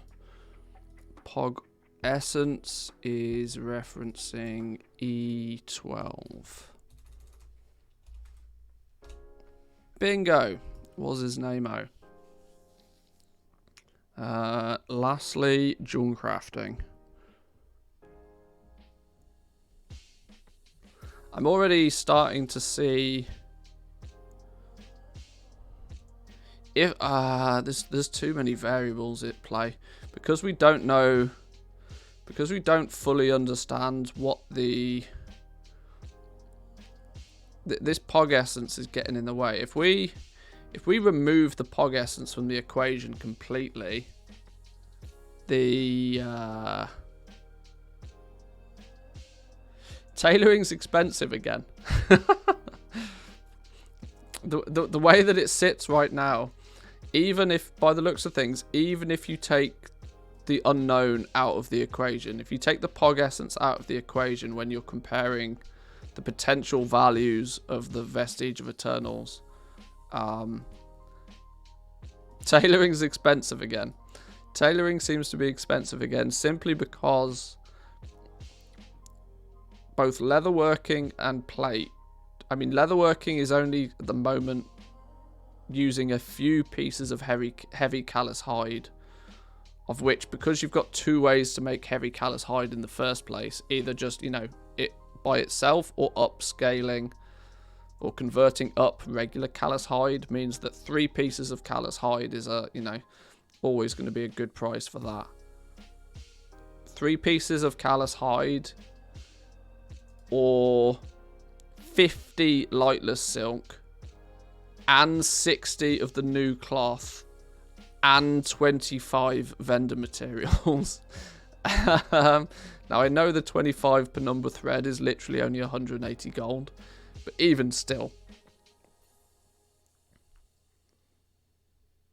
that is though assuming that the new cloth is 100 gold a piece. Take away the fact that let's say the new cloth is only 50 gold a piece, and then it's close again. But like I said, it's hard to speculate just what the new materials are going to cost.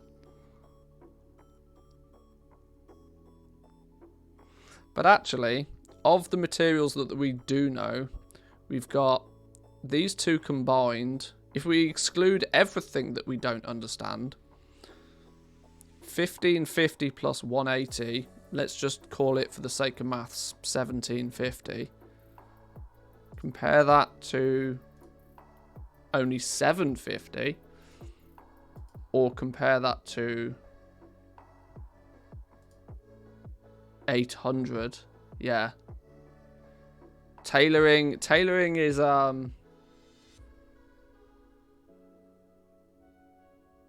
tailoring based on current materials is twice as expensive already. So that's going to mean that the new silken proto fiber is going to have to be half as much as the pelt and ore is, which would make sense because, you know, everybody can gather the cloth. So let's say the new cloth is only 25 gold a piece. Let's consider the new cloth something similar to that of lightless silk in value.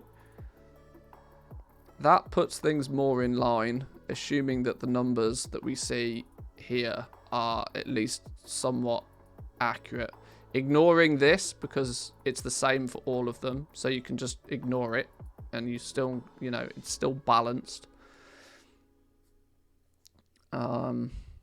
I need to do jewel. I haven't done jewel crafting yet, but these actual materials might not be too far off the truth. NA values or EU values. It doesn't really matter.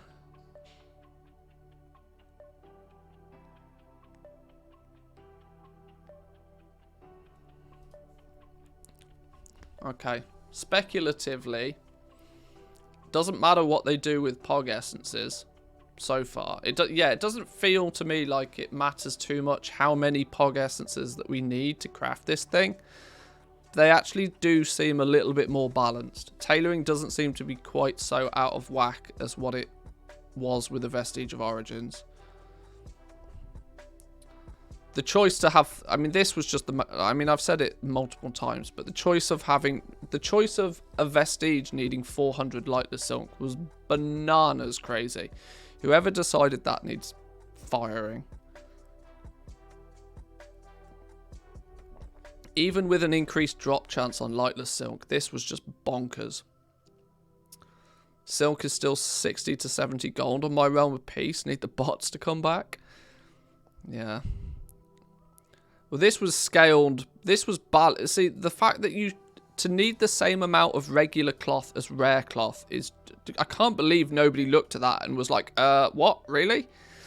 But this was because I swear that there was a point, right? There was a point where lightless silk on some of the NA realms was valued at a lesser cost than that of shrouded cloth, because people were still buying shrouded cloth at a crazy rate and there was a floor price on shrouded cloth of about 1 gold 50 each. Lightless silk didn't have that floor price. For a while, people were able to pick up lightless silk for less than 1 gold 50 a piece, making it cheaper than shrouded cloth, which is actually ridiculous. But it was at that very same point that the Blizzard developer looked at the prices of these materials and was like, right, okay, we're going to need the same amount of shrouded cloth and lightless silk to make this Vestige of Origins.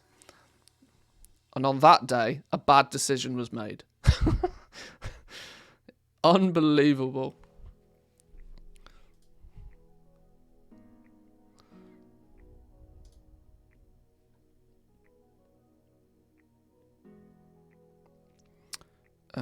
This all looks correct, all apart from we need an extra row in this one.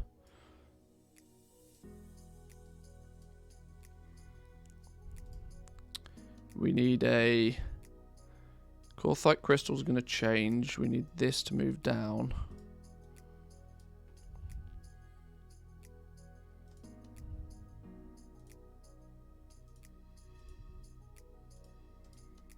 This is going to be...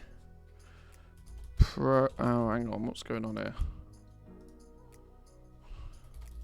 Whoa. Okay, we'll check. Progenium ore, I think it's called. I can't even remember. Pog ore.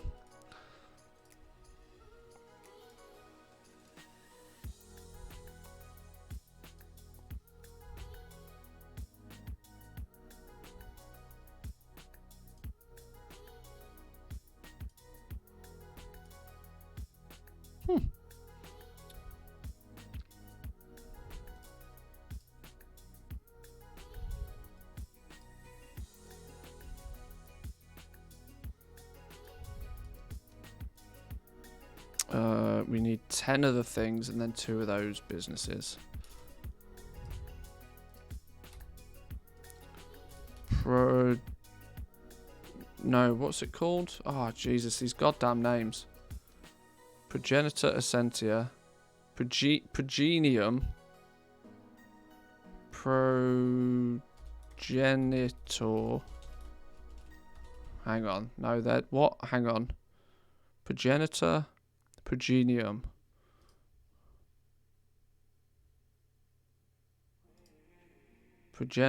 Oh, what? Progenium or progenitor.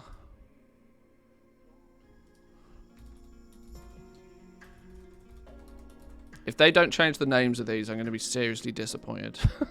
The names are killing me. You and me both. Names are absolutely blowing my mind.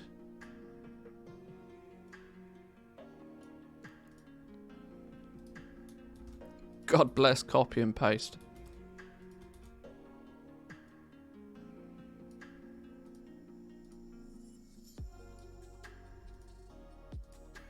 Right, Poggle, 50 a piece, whatever. Oh God, we got crazy business going on here and all. Oswald. Blick. I think these formulas might be wrong as well. Rebirth. Torment. Servitude. Valor. No, they are right. Good. Equals that multiplied by this with the whole dollary doodahs in it.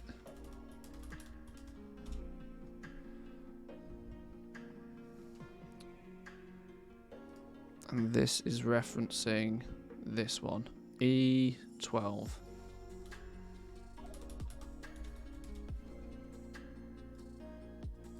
And E11. Beautiful. Beautiful.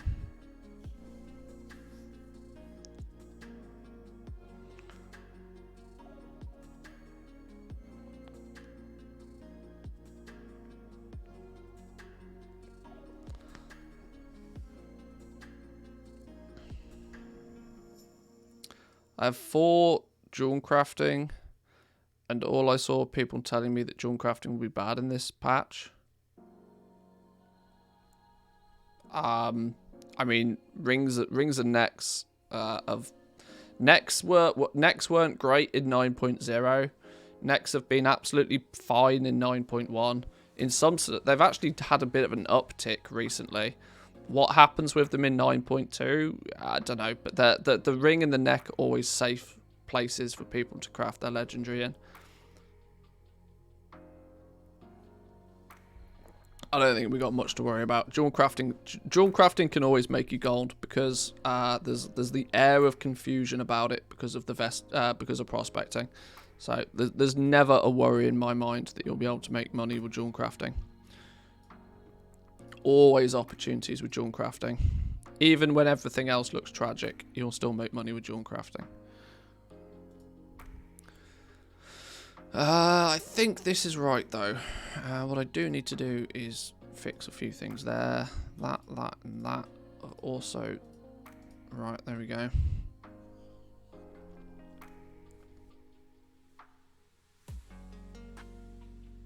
Right, I think that is sensible. Now what I need to do is fix these. This was a smart system for whilst we only had one vestige. Now that we have two different vestiges, I need to change it up. I'm thinking I need to make some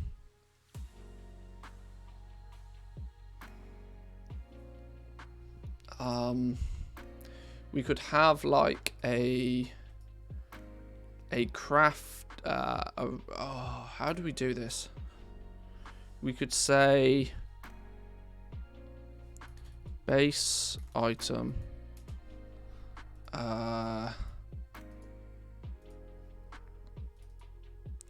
you got the base item, you've got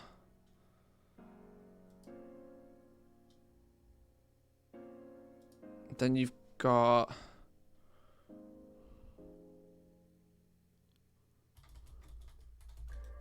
default base plus 2, or I should say default plus 2. No, no, because it's not default. Oh god damn. Okay, let me think about this. Rank 1.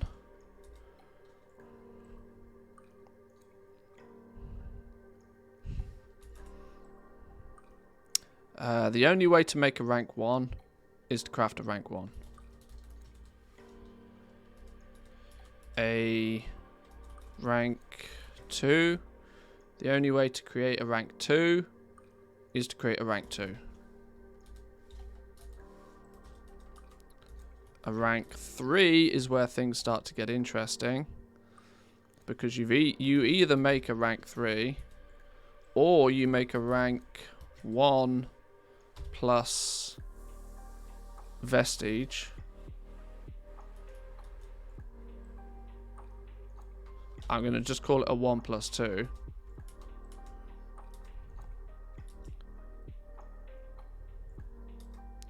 Rank 4, you have either making a rank 4, you have a rank 1, let's just do a 2 plus 2, or you have rank 1 plus 3. These are the different options you have. Below these are going to be what the costs are to do such. So rank 5, the only way to make a rank, well, you can make a rank 3 plus a 2, or you have a rank 2 plus a 3. God, this is coding all of this into add-ons. I don't envy anybody trying to do this. Rank 6, you're going to have the option of making a rank 4 plus a 2, or you have a rank 3 plus a 3, and then luckily there should only be one way to make a rank 7, which is a rank 4, a rank 4 plus a 3. Is that all of the different possible options to get the different items? Yeah. One vestige is annoying, 2 coins becomes a mess. Yes, agreed. Agreed. I'm trying to work out a fancy way of displaying this information. But let's put in some costs then. So let's do some maths on this. What are the costs of this? Now the other problem with all of this is that to do the calculations at this point, it's going to make the assumption that you're crafting the vestige with the same profession. What I would like to do with this spreadsheet eventually, and whether I get this implemented or not for 9.2, we'll see, is to maybe take the vestiges onto their own sheet and give you a tick box. Which profession are you crafting your vestiges with? And then you can just tick, right? Okay, I'm making my vestiges. I'm a tailor. I'm making cloth Legos, but I'm actually making my vestiges with these. And you just tick a box. And when you tick a box, it recalculates everything based on the vestige cost for that profession. I think is the way that it should probably be done. The really smart thing would be if it would, if you just select maybe a drop down box. Oh, this is where it gets clever. This is where we can get clever with it. We can have a drop down box. Profession pairing with a drop down box so that you can say, right, well, I know this is jewel crafting, but it's paired with a tailor. And then it will calculate the best option for you and tell you what the best option is. We could get really clever with this if we want to. I don't know if it's worth the effort, though. I don't know if it's worth the effort.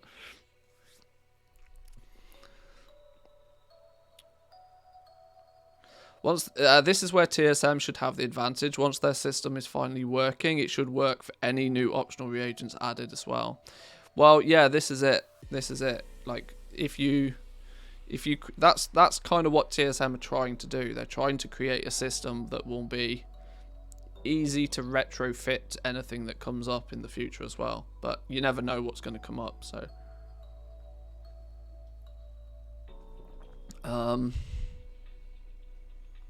Can you even put drop-down boxes in a cheat sheet? In a Google Documents? I'm sure you probably can. I don't know how you do it. We'll work that out in a minute. Right, so I need to what do I need to do? I need to calculate this out. Well, this one's easy. This just equals this number.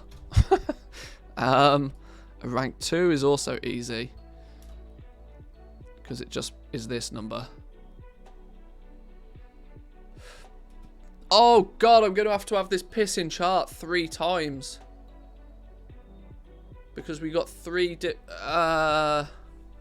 luckily for jewel crafting it's only once.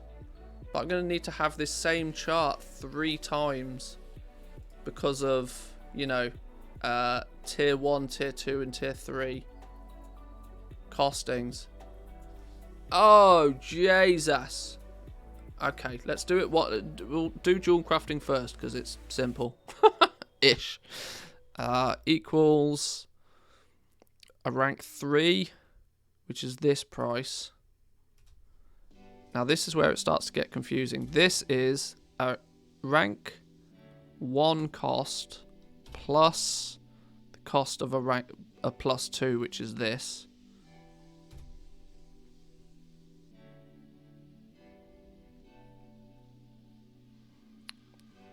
That's my RS3 sheet. In the overview on the bottom row, there's 2 examples where I use drop downs. Oh, nice one. Okay, I'll take a look at those. Now these formulas aren't even correct because I should probably make these reference specific boxes. Oh,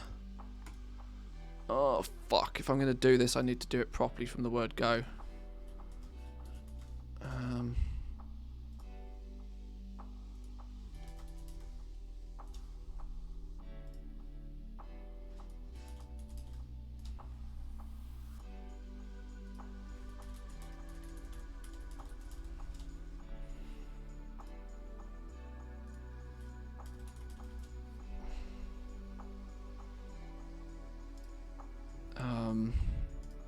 So equals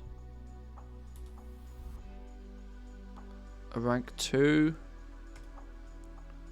Well, that one actually. Plus this one.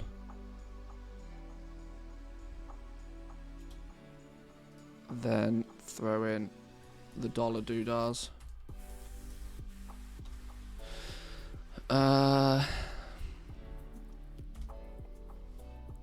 Equals a rank 1 plus a one of those.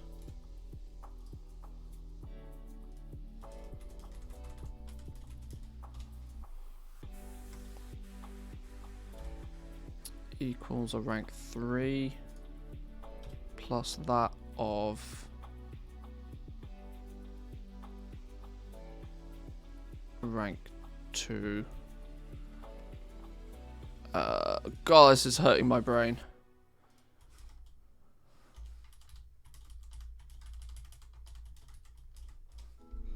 Not enough coffee on the planet for me to get this done without making a typo somewhere. I love how Google is suggesting something to me, but I have got fucking no clue if it's correct. Rank 2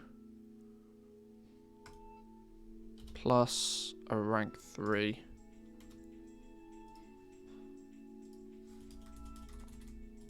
I'm glad I can bring you guys along for the ride so you start to understand what goes into making this stupid sheet.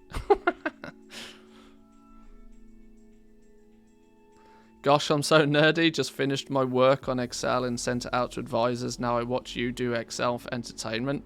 I wouldn't necessarily say this is for entertainment purposes, but yeah, I get your point. I get your point. Rank 4 plus a 2.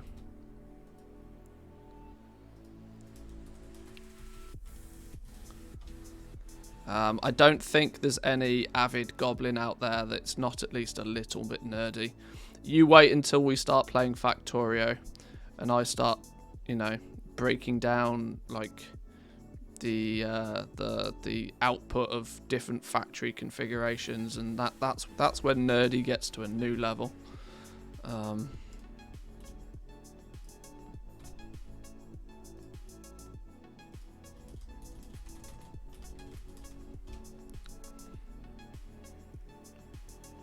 I go through so many Shadowgast ingots. I just want to play the game. I'm thinking count 2 is only a matter of time.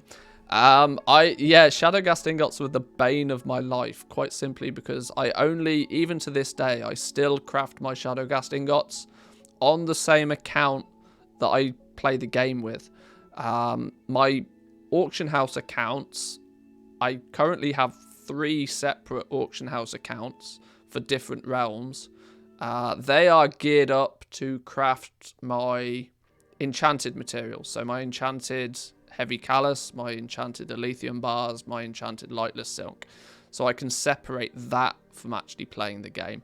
But yeah, my Shadowgast ingots are still a burden. So much so that I've more and more got into the habit of just buying my Shadowgast ingots as well. I'm actually willing to pay a premium to have somebody else craft them for me at this point.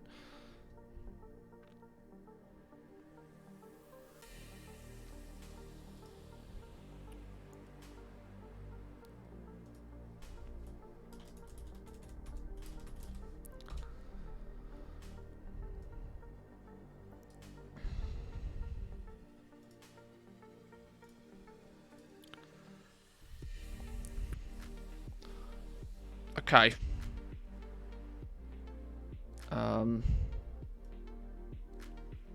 We need to get some alignment issues on the go here.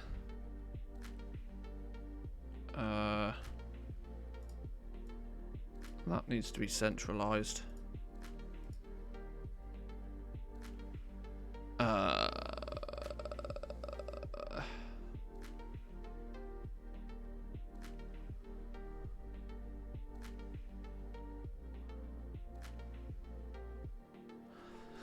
I'm wondering, you know, I'm wondering if it's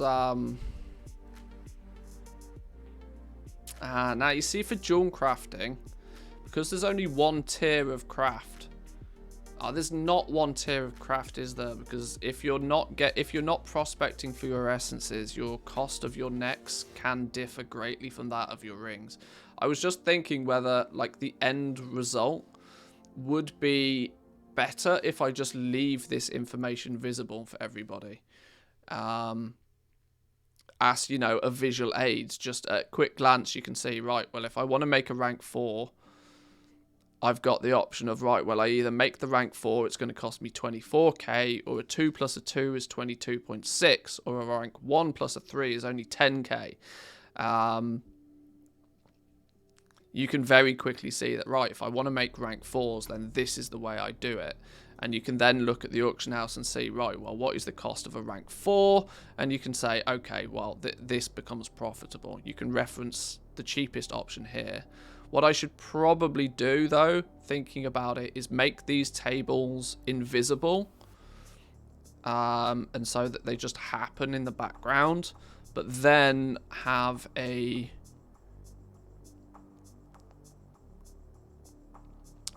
what I can probably then do is in this column display, so cheapest option. We can say, right, so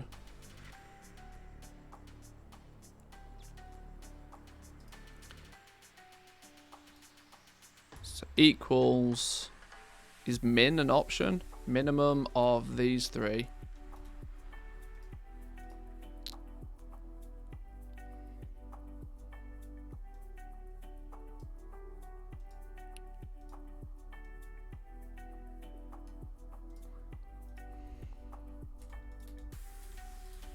So now we have what is the cheapest way to do it. What I actually now, though, need to do is do some clever things in these 2 boxes here.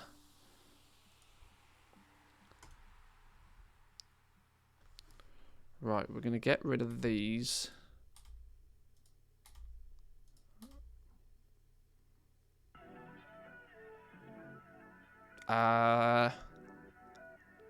Interestingly, actually,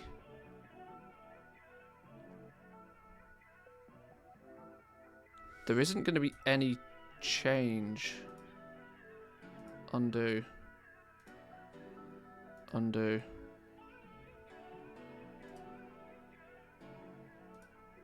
Go back a step.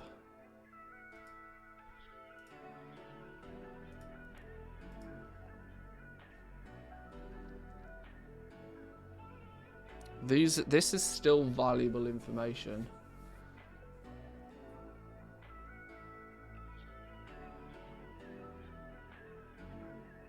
Oh god, I'm really wrestling with the best way to approach this.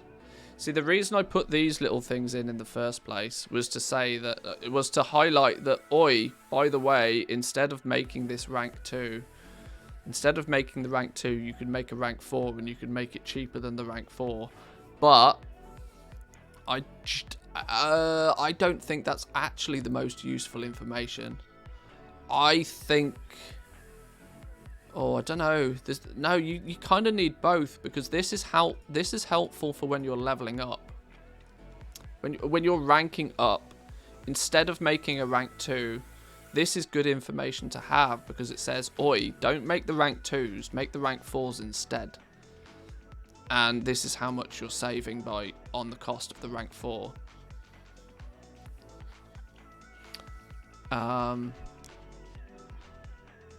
But once you get to the point of unlocking a rank 4,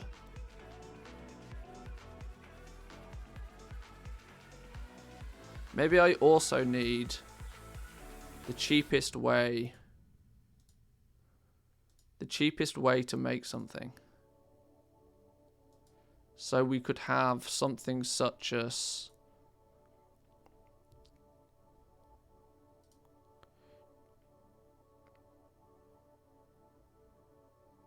like cheapest craft method then it to display what the cheapest method is, and then how much it's going to cost. So I'm just really cautious of not making this too complicated for people to use, because the whole point is, it's meant to be a tool that makes things easy. You bang in a couple of materials and it just tells you what to do. That's kind of the point of it.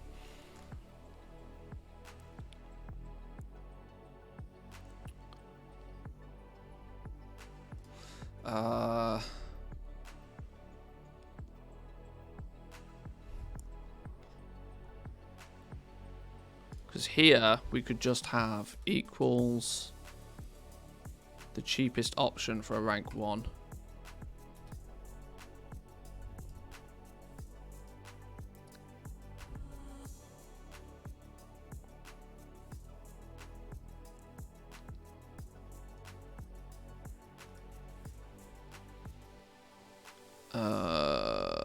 How do I link these two together to reference both of them at the same time?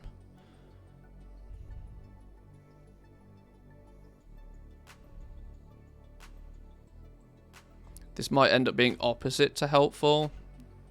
And this is for Stro 2. 9.2, if anybody is still leveling from rank 1, they're already too late. We have no choice but to sacrifice these goblins. We are the top 1,000 after all. So, those goblins have to be the sacrificial lambs for the rich of us out there. Oh dear. Yeah, maybe. Hang on, I need a drink. I need more than cold coffee. If I'm going to get this working, I need sugar. I need a can of Coke. Back in a minute.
Alright then.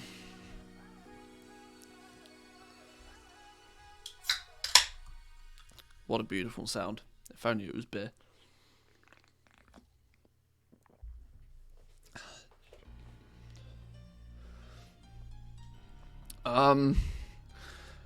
Now I need to do something fancy in Excel that I, is that Coke? It is indeed. Coca-Cola of the greatest variety.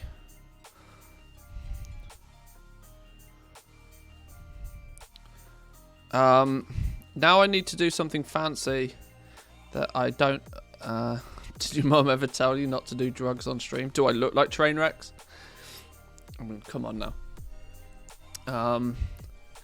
I need to reference, in this box, I need it to look up what is in this box, find out where it got that number from, and then choose what is directly above it. How the in hell do I do that in Excel? You certainly don't lose that much money each stream. Yeah, you're right. We're about making gold, not losing dollars.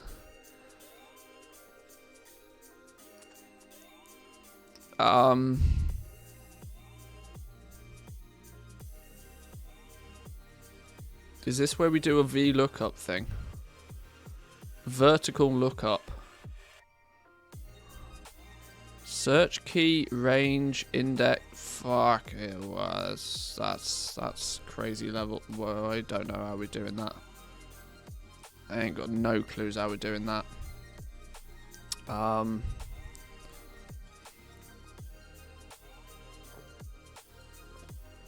What am I trying to do again? I'm trying to put in the cheat sheet what is the cheapest way to acquire each rank. So I've made this little table of the different, the different craft options. And then this is easy. This is just a simple min formula to choose the smallest number. What I then need to do is also in the box above, drag in the title or the header for whatever is the cheapest option. So in this scenario, this box, I need it to say rank 3, but I need it to say rank 3 based on which is the cheaper of, these two.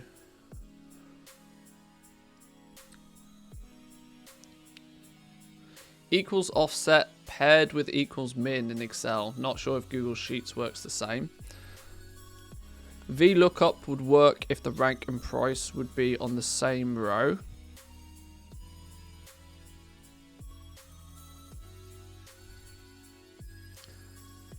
Have to be honest, I can't get warm with Google Sheets. Just a big fan of Excel. Yeah.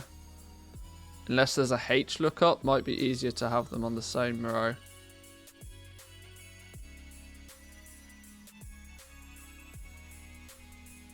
Hang on, VLOOKUP would work if the rank and price would be on the same row.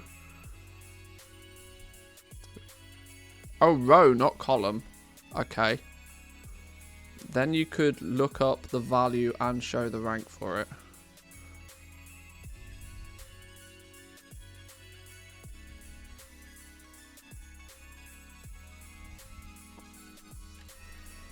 Okay.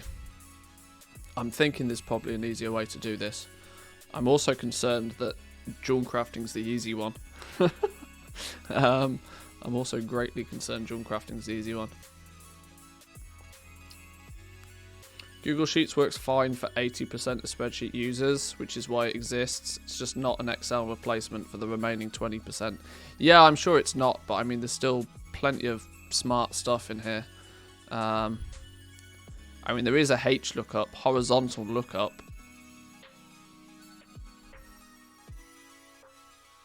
Index content of a cell specified by row and column offset.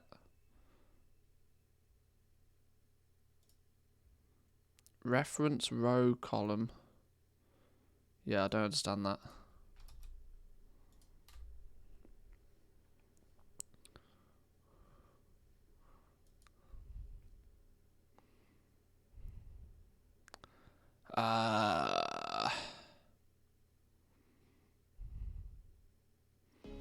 time to learn Excel. HLOOKUP is find a column based on the value in a row. Then you can select a different row as the result. Oh well, if the result is directly above.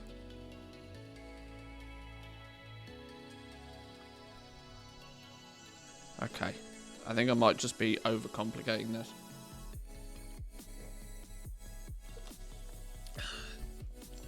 For my minuscule brain at this time of the day. Janity, how we doing? Welcome in. Sharing Excel files with a wider audience is much worse. Yeah, this is exactly why I do it in Google Sheets. I do it in Google Sheets because everybody has Google Sheets for free. If I distribute an Excel, then there's a huge amount of people that turn around and say, "Can I not import this in Google Sheets?" And the answer is no. So it becomes a problem. It becomes a problem.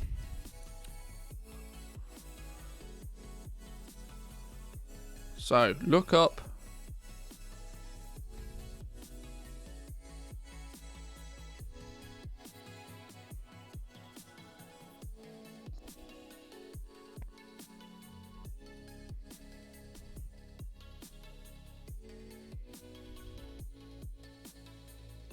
These are just conversions.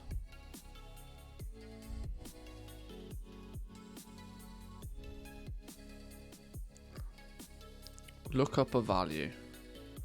Match. Position of item in range that matches value. Column. Column number of a specific cell. I feel this is the key to success. I just don't know why.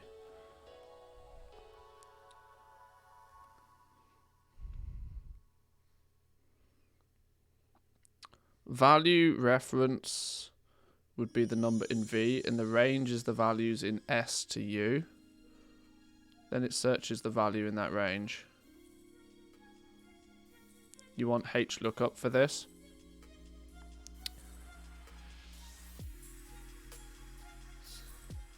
So search key we think is V.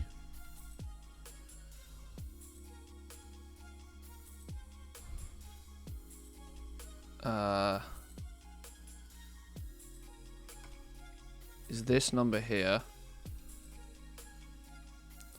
Wrong number of arguments to H. Expected between 3 and 4 arguments, but got 1. Oh, great.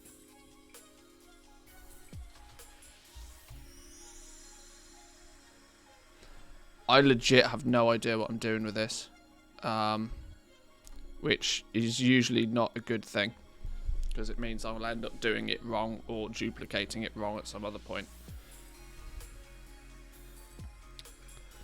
Oh, now people are suggesting index.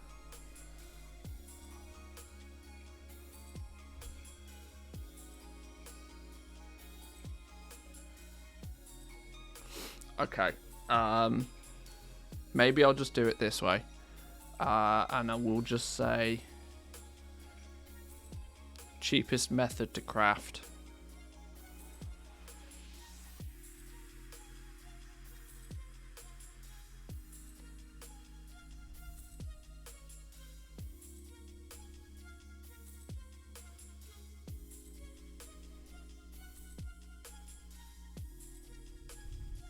I'm going to try this again. Kahani's doing a good job. So HLOOKUP. We're saying HLOOKUP, and then we're saying, hang on, now I don't even know what cell I'm in. V25 is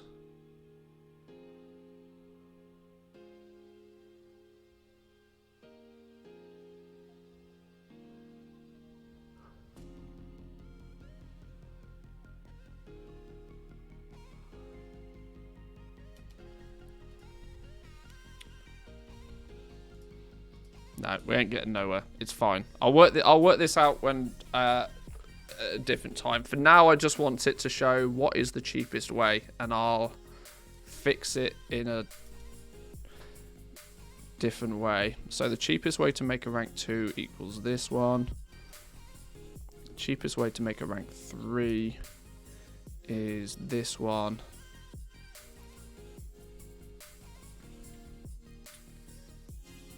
Cheapest way to make a rank 4 is this one. Cheapest way to make a rank 5 is that one. Cheapest way to make a rank 6 is this one. And I guess we should probably, what I've just realized is we probably need a new one of these for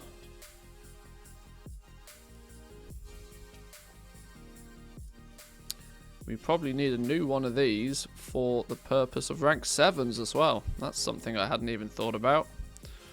We're going to need, let's take this, throw this down here. We're going to call this rank 7. We're going to say it's the materials of a rank 4 plus a vestige of eternal.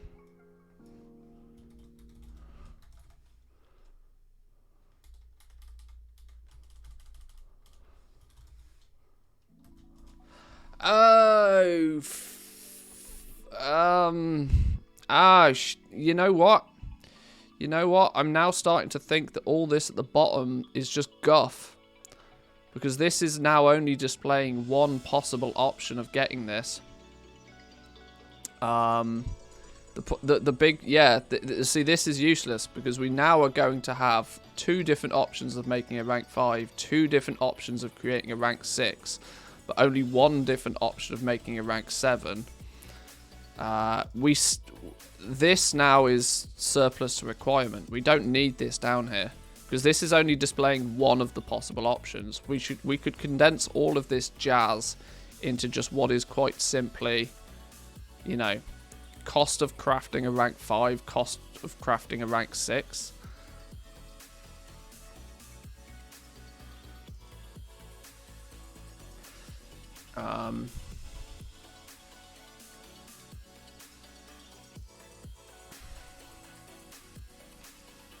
Now, the reason I put ranks 5s and 6s in the spreadsheet to begin with was because, you know, 9.1, there's only one way to get them, and that's to take your rank 3 and add a vestige to it. Or to take your rank 4 and add a vestige to it. With the addition of a second vestige of Eternals, there now becomes 2 different ways to craft both rank 5s and rank 6s, instead of just the one default way. So this first part, the first 4 ranks, is displaying what the default based rank crafting cost is.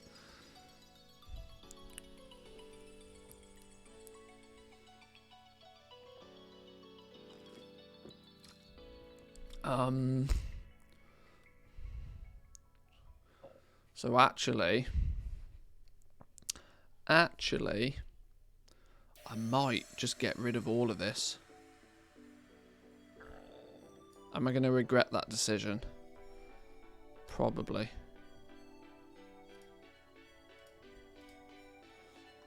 Because it's no longer necessary.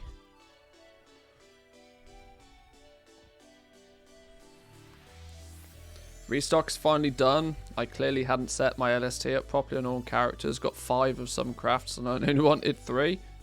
Hey, now you got more to sell. Just, you know, longer before you need to do another restock. You'll be fine. You'll be fine.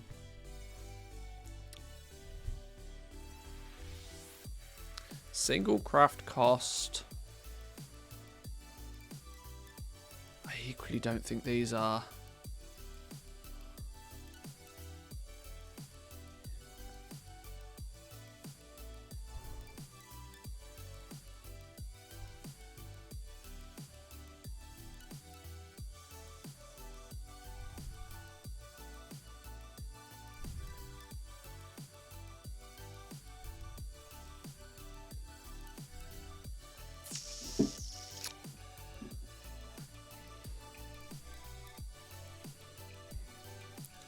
Brain isn't working properly today. This was not a good day to choose to start doing these bits.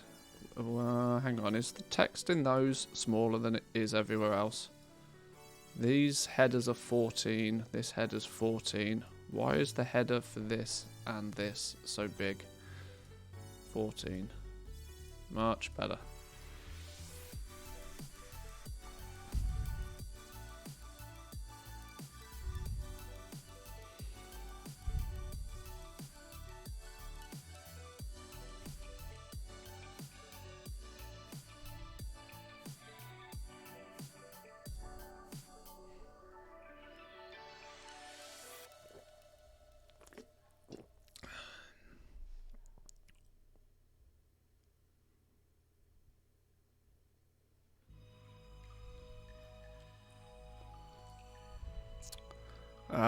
I've just realised I do need to work out how to get this H lookup business going.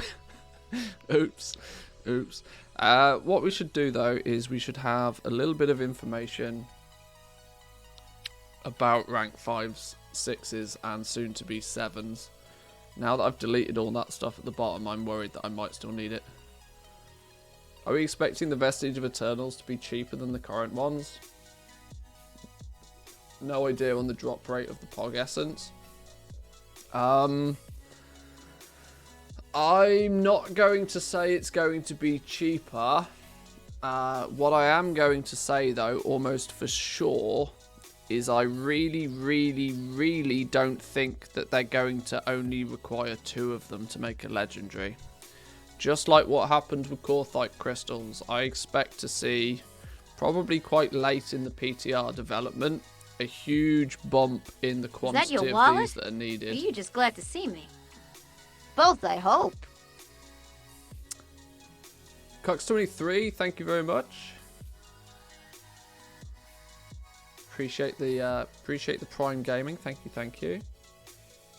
Back to that title selection. Equals index S25 to U25. S20. Okay. Now we're talking. S25 equals S25 to U25. Match whatever it says in V26. Match whatever it says in there.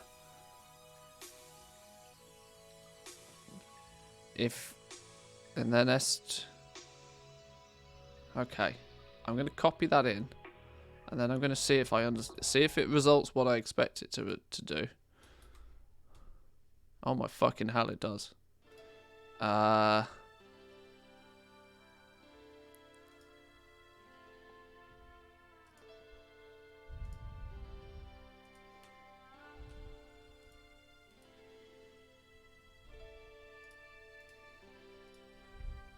Okay, now I need to learn what that did so I can replicate it.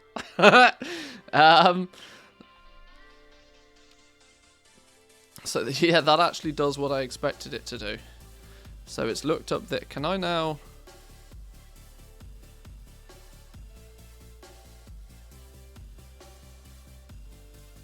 Oops.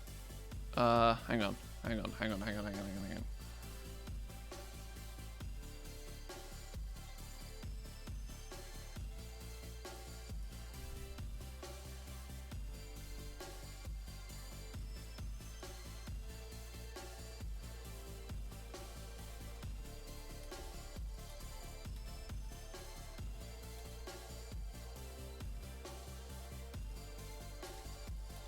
Oh, that's fucking genius. I have no idea what you did, but that's absolutely genius.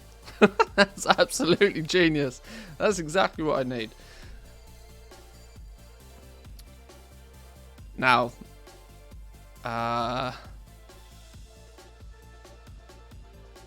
so at 13,100, it then pulls in this number here, because that's the cheaper of the two. 93 plus a 3, the only option possible. Actual genius.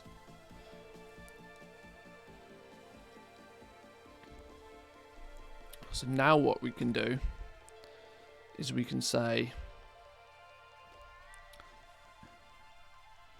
and then that just equals this.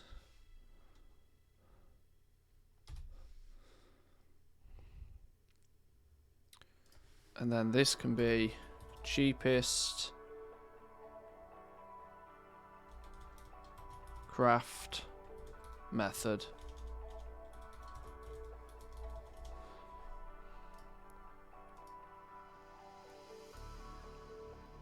Single cost, cheapest method. Cheapest meth? That's not what we mean. Cheapest method will be crafting rank 1 and it'll cost 6k.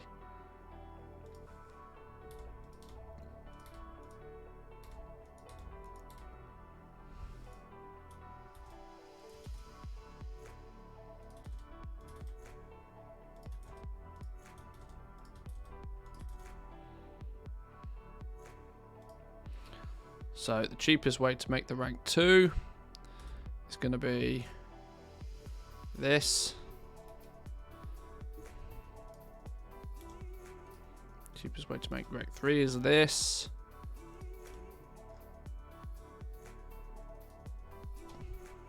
So now it's going to show you the method. The cheapest method is going to be a 1 plus a 3.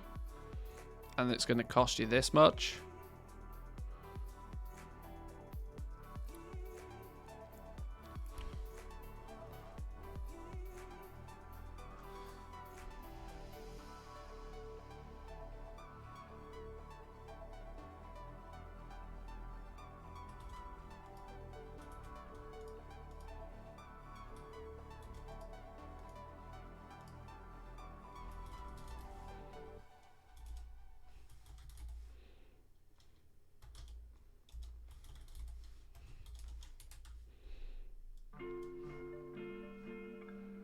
Hang on.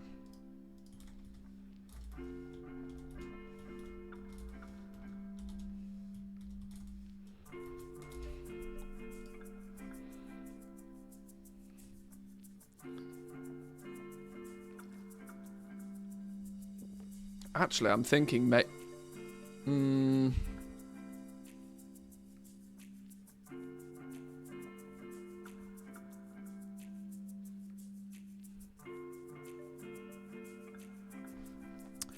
the match tried to find the order of the first argument in the range in the second argument.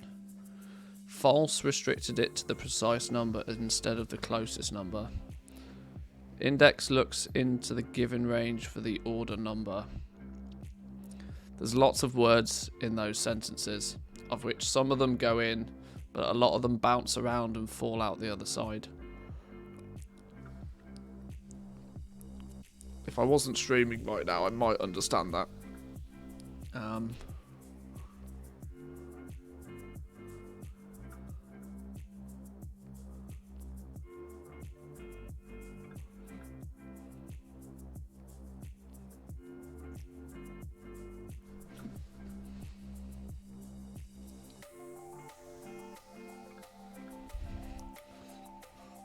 Single cost should probably be turned to default cost.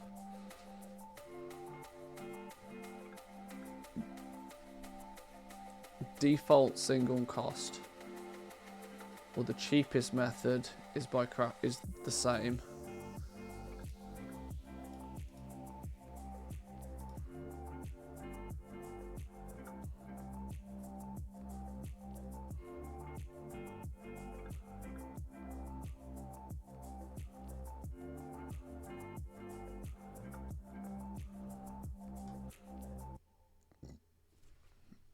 If we move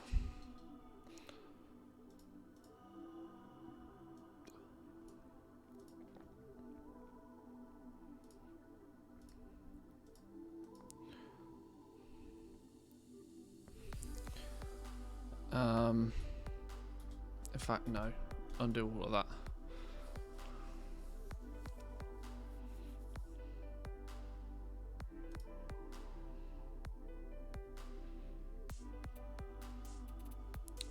I'm gonna have to hide all of this and do it twice. 3 times in the case of the other ones.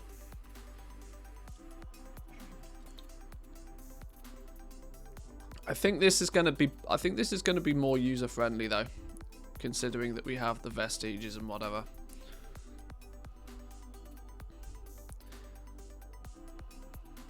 Because what I can in theory do is easily just turn the text color to all be the same color as the background to hide all of this, so it doesn't, you know, get in the way. So people just look at this. Obviously, if they download it themselves and then start changing any of this, they're going to very quickly realize that there's a... You arguably should probably put this on a completely separate sheet and make the sheet hidden and reference from that separate sheet, rather than just, you know, changing the text color so that you can't see it. But yeah, that would almost be smart, that. Because then there's no way somebody can accidentally fuck it up. But I like this. I like the fact that it's now going to tell us what the cheapest way to do it. Cheapest method to make a rank 4, for example, will be to craft a rank 1 with a +3 on it. Which will actually only cost you 10,000 gold as opposed to 24 using the base method. Is that obvious? That a rank 4 costs this, this, this, and this, and a single cost is 24,000 gold, but the cheapest method to make one is by taking a rank 1 plus a rank 3, which will then result in a cost of 10,100 instead of 24. Is that user friendly enough for people to understand what it is without much explanation? While still, you know, keeping it relatively straightforward. I think this is the problem. Like, if you create something for yourself, you know why it is the way that it is. But when you give it to somebody else and they try and use it, it's a completely separate experience, because you can't forget what you already know. So you need somebody to look at it like with no prior understanding of what's going on.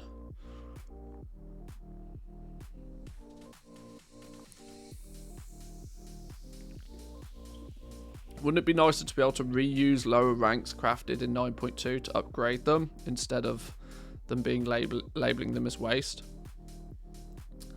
In theory, yeah. In theory, yeah. But I mean, it's at this point, it's never going to happen.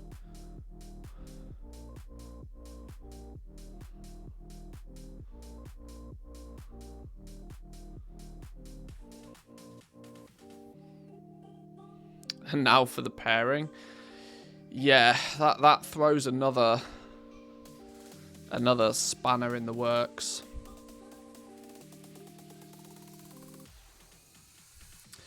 This is all becoming a lot more involved than I originally planned it to.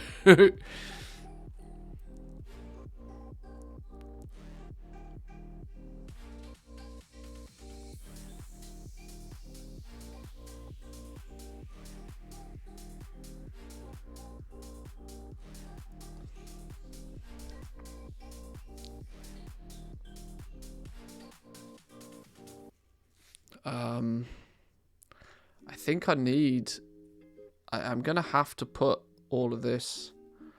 Oh, I'm gonna yeah. Because I know full well that if I don't do this profession pairing option, then I very quickly know for a fact that somebody will come along and say, well, I don't make my vestiges with the same profession, I make them with another profession. And that is true.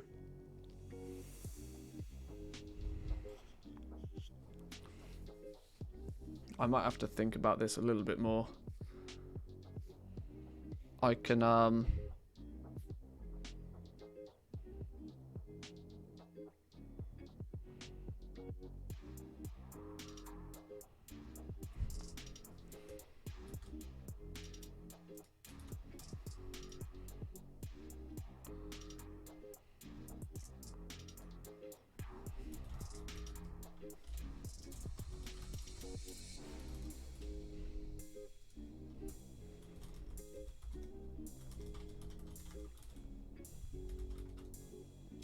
Is it actually... It's Shadowgast necklace, isn't it?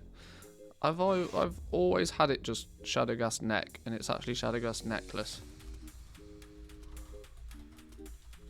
And I can't type, apparently.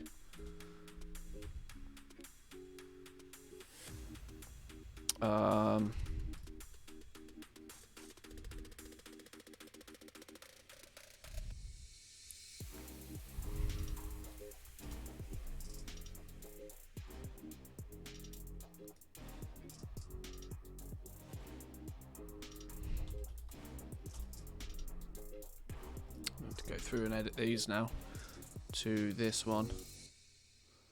J instead of D. Always J instead of D.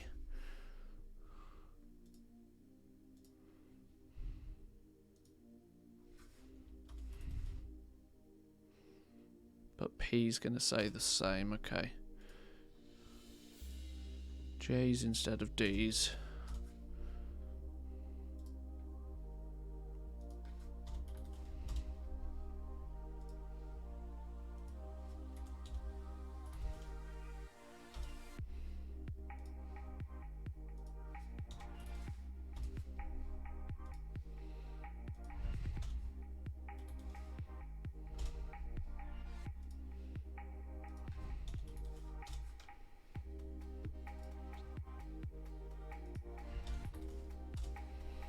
I think we're getting somewhere.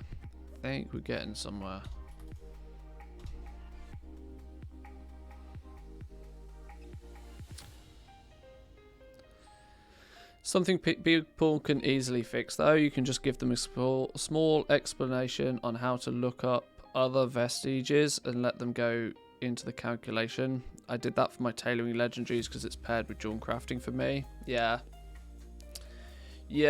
it's just I want, you know, that my entire goal with this was for it to almost be completely hands-off. What I wanted this sheet to do was, the only thing I ever wanted anybody to have to do was to put in the material prices.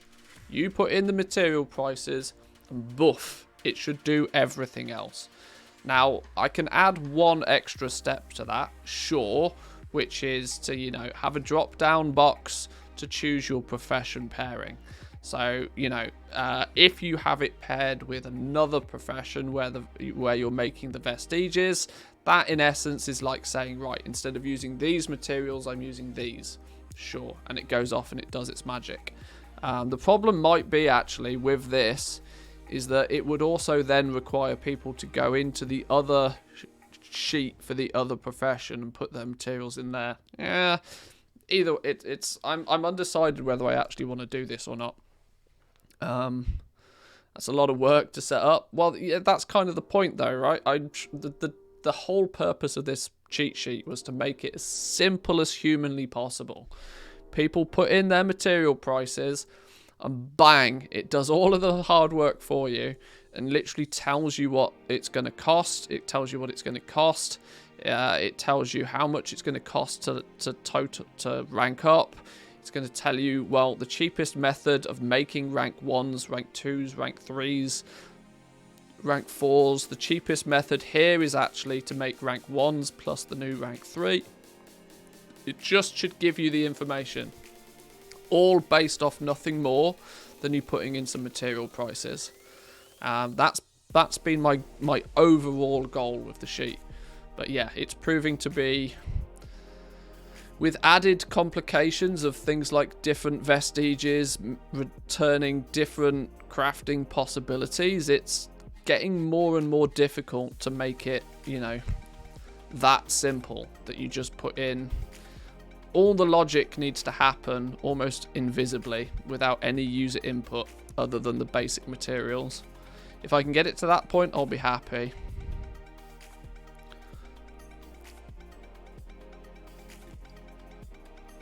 And I greatly appreciate your guys' overview and input on this.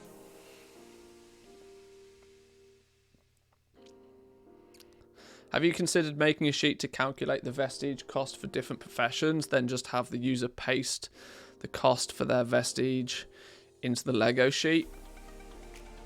Well, that's kind of what this is going to be for. They wouldn't even then need to do the paste business in that scenario. What I could have it do is that they put in their material prices, and this would be, you wouldn't see this on this sheet. It would all calculate all of this on a separate sheet, and it would just pick the cheaper of the two, and then probably display, you know, a big box here. Craft your vestiges with da-da-da, and it just tells you which profession to craft your vestiges with. You know, another scenario of it just doing everything for you behind the scenes. Do you have to update the material costs manually in your spreadsheet? Yes. Yes.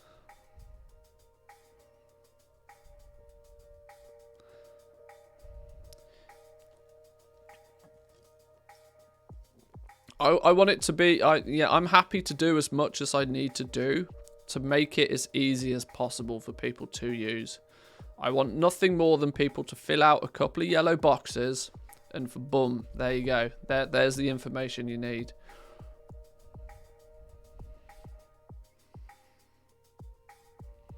Which we are slowly getting there. We are slowly getting there.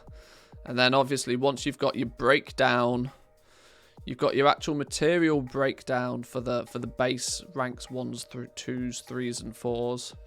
Further down the bottom we can just have the simple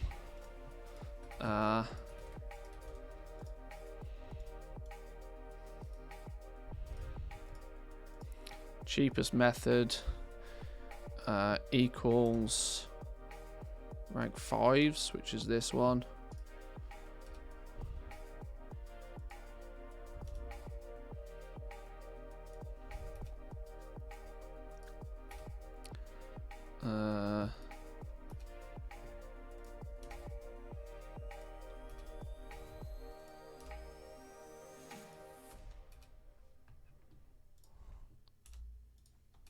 Something like that.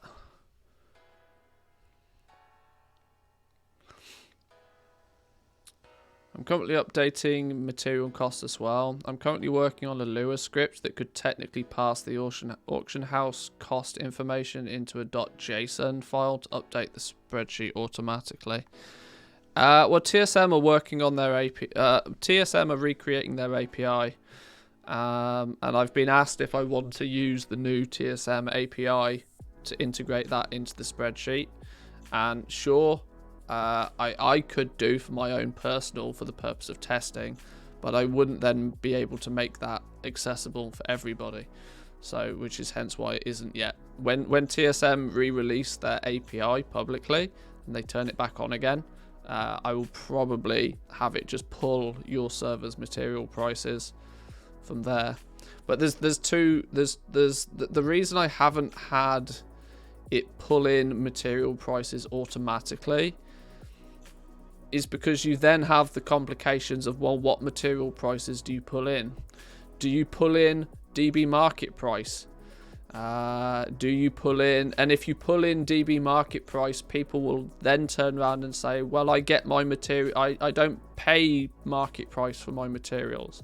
I only buy materials when they're cheap and this sort of stuff, which is actually why I decided, for the purpose of simplicity, it is actually easier for people to just, you know, put in 5 material prices in a sheet to be able to use it. As soon as you start automatically pulling in information through something like Trade School Master, you're adding extra complications, and the information becomes less accurate, in my opinion.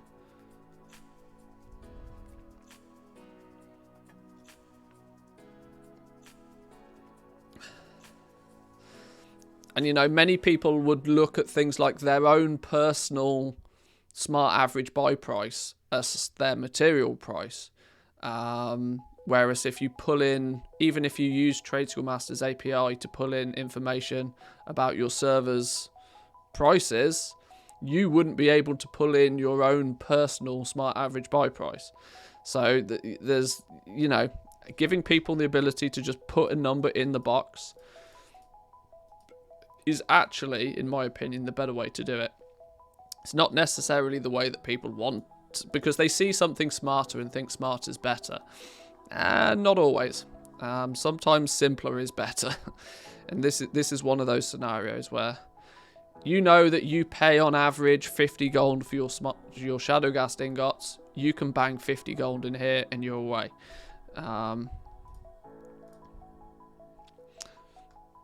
You know, that's my thought process on it, at least.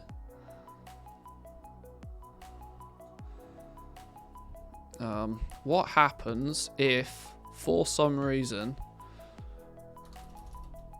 Rebirth and Torment end up being stupid money? Does this make any significant changes to what's going on over here?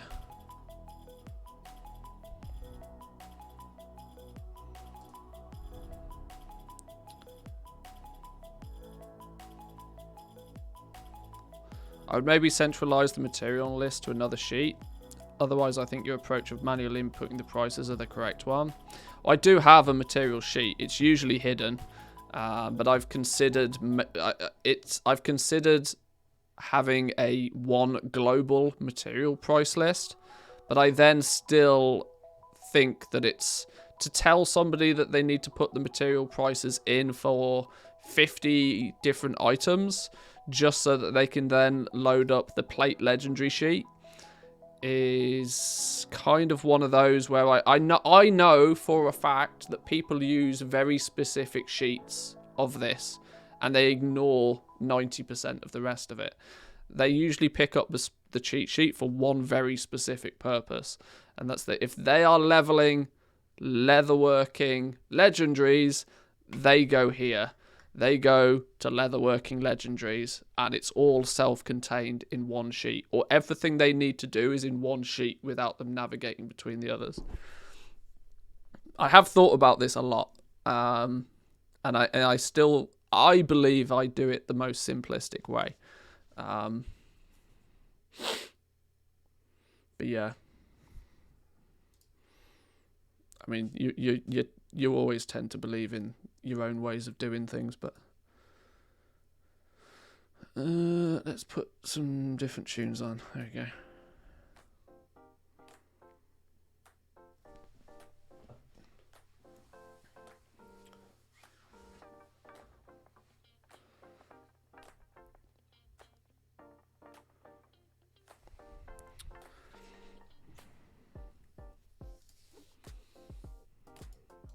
For now, I need to hide that sheet.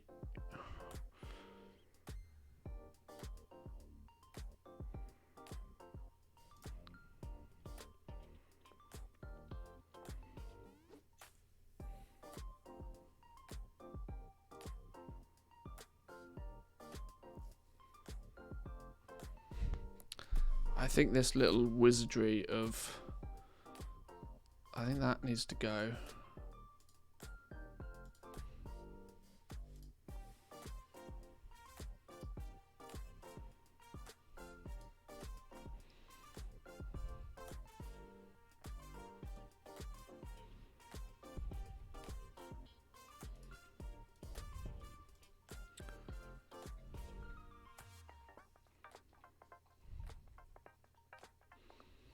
What if... I'm just trying to simulate a few things going crazy just to check that this all still works as normal.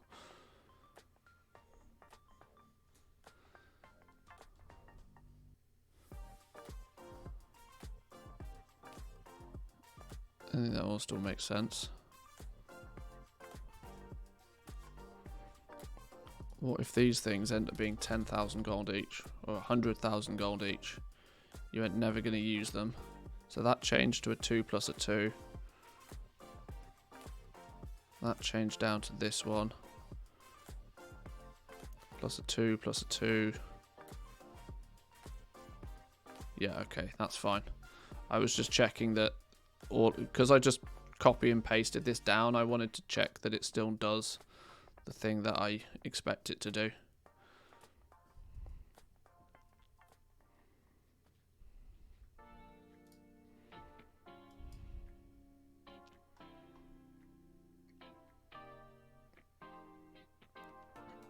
Now we can put in cheapest method here.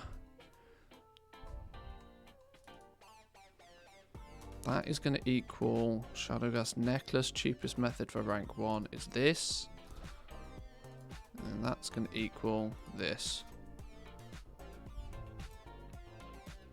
Cheapest method for rank 2 is that one.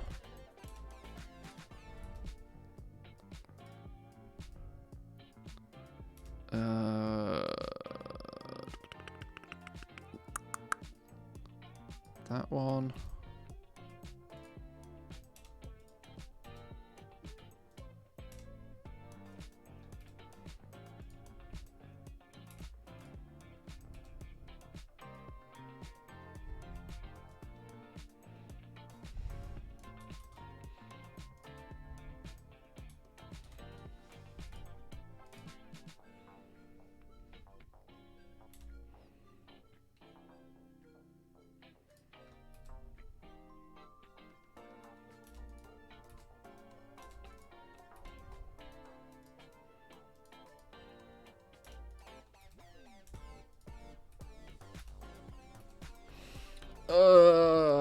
Right. I think that does what I want it to do now.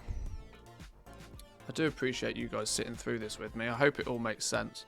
I'm hoping that this will you know what I'm really hoping now? I'm really hoping that Blizzard don't come in and make some dramatic sweeping changes to all this that will just blow all of this effort out the water completely.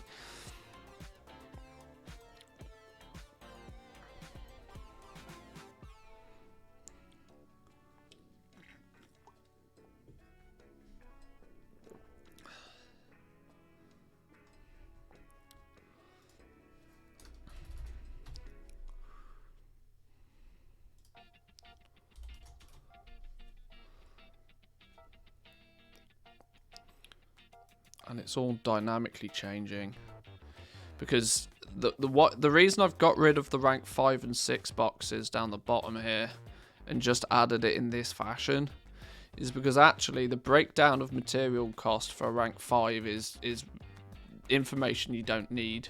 It's handy to have up here so that you can see what the default crafting cost is, because you can actually then see this before you have access to that pattern in the first place.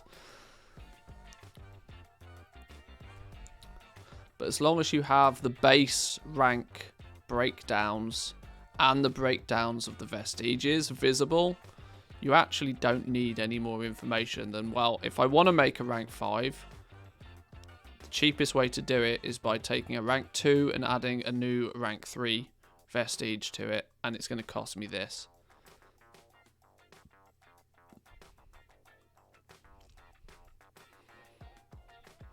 That makes a lot of sense. And let's say, hang on. Why are these prices then the same? That shouldn't be the case, because I've outrageously zerged up the price. Something's not right here. I deliberately zerged up the price of Rebirth in Torment so that these numbers should be different. A single...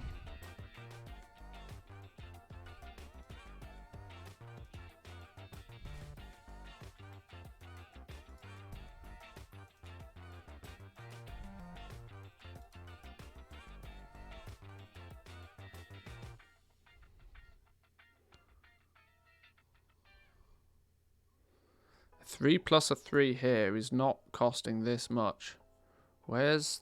because a rank 3 is got a single cost of this.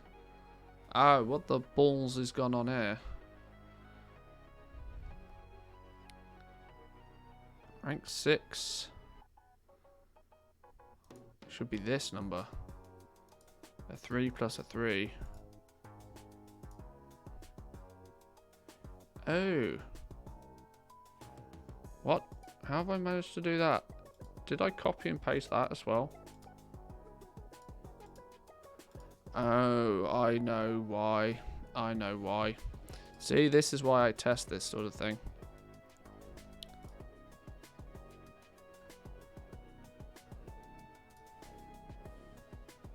Because that's the neck. Equals...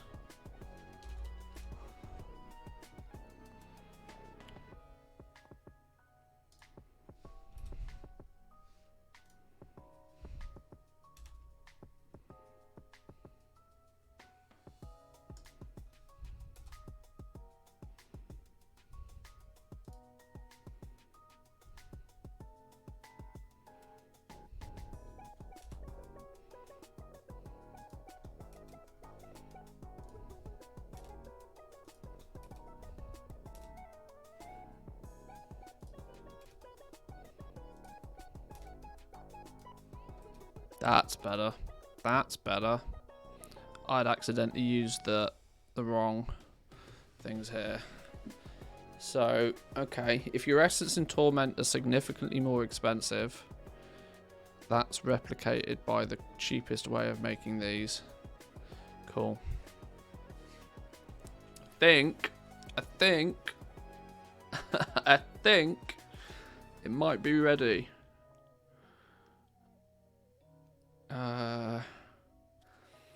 All apart from doing anything fancy with the vestiges by allowing you to choose a different profession, which I think, at least for today's efforts, is one too much. I need to be cautious of the whatever I do for just one, I also need to do for, you know, all of the others as well. But I think I might leave this visible. But what I might do is categorize it in a better way so it looks neater and tidier. Because while it's not super useful for people, I think when people realize what it is, it might be handy, because they might look at this and say, oh, okay, well, the cheapest method is actually, if I'm making a rank 2, the cheapest method of making a rank 2 is by just crafting the default rank 2. But do I have any other... Oh, rank 2 is a bad example, actually. If I'm looking at crafting a rank 4 and I see the cheapest method is a 1+3, having this information over here for the Shadowgast ring might be good to reference to say, right, well, actually, for a rank 4, what are the other costs? Well, the cheapest one is a 1+3, as it's only costing me 29,000. That makes sense. Oh, if I make a 2+2, it's really expensive. And if I make the rank 4 by default, it's super duper mega expensive. Oh, okay. Manthius does know what he's talking about. The spreadsheet works. I think this actually being visible is still useful information to people. I think I might keep this visible. I may or may not have a simple solution for a drop-down menu with the profession pairing. I'm probably going... I mean, I'm doing something that's a tragically bad idea, which is I'm actually editing the live public version of this at the moment, which I probably shouldn't have done. I didn't realise I was going to get this deep into it today. What I'll probably do is make a duplicate of this and have a play around with it and see if I can come up with a solution that I consider elegant. If I can find us an elegant solution, then we will go with it. But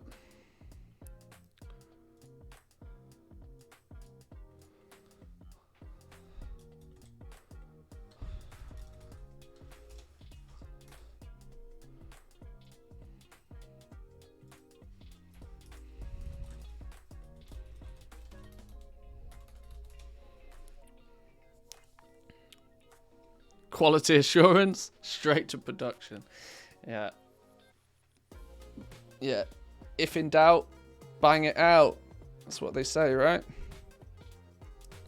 But so, by my calculations at least now, it requires nothing more than people to fill in these yellow boxes at the top, and it will do everything.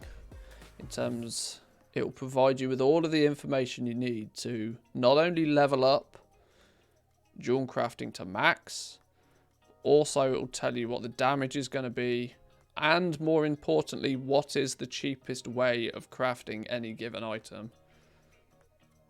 if you want to craft rank, if you're out of rank 4s and you're restocking rank 4s, what becomes the best option?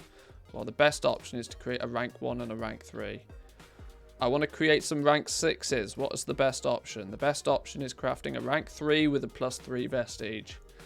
Okay, that's 62,000 gold. Do I have any other options though? Well, yes, you do. You have a rank 6, you have a 3 plus a 3, which is 62,000 gold. But if you're using the old school Vestige of Origins on top of a rank 4, it's going to cost you in the region of 122,000 gold. So yeah, I definitely want to make it through this method. I need to do a little bit of formatting on this to make it look as if it has a place here.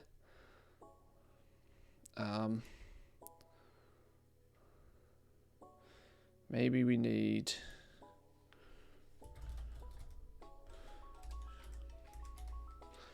Let's take a...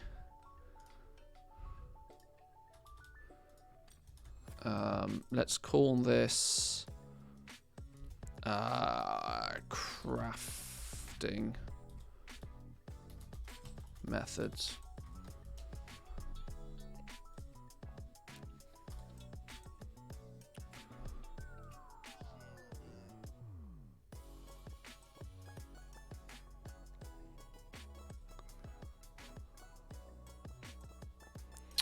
How can we format this so it looks nice? Well, the first thing we need to do is get it all in the right font. Get it all in the right font. Now we need to start making this easier and more legible.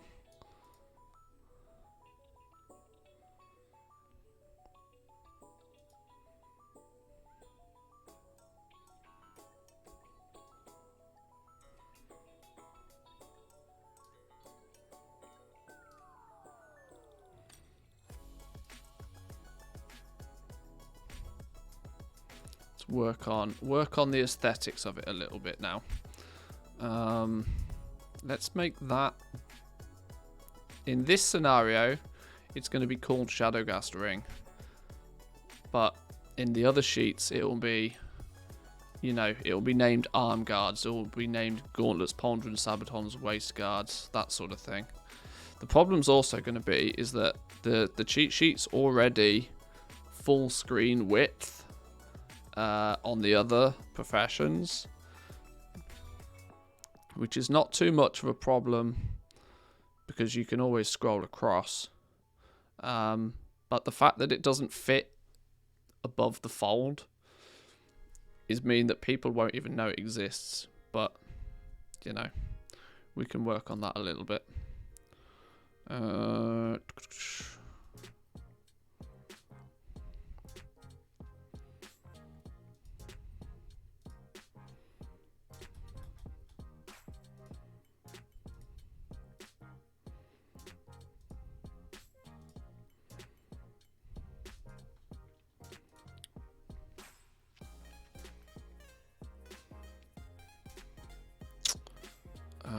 Maybe these numbers would be more legible if they were a different color, if they were black. If they were black, are they more legible? Yes. Keep headings one color, keep text another. That's more legible. It allows you to easier see across rows. You can change the theme and pick a background. Yeah, I probably should do that. I definitely don't exercise best practices. I'm aware of that.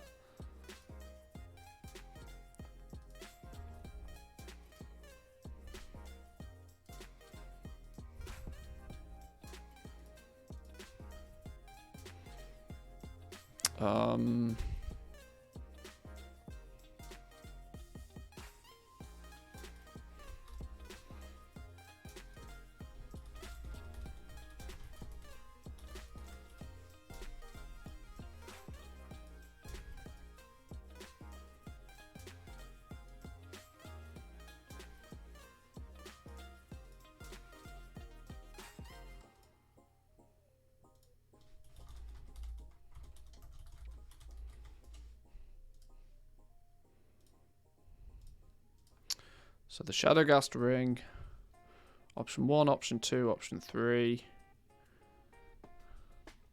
The cheapest option and the cheapest method. I need an option 1, option 2. Okay. This all needs to come down a row.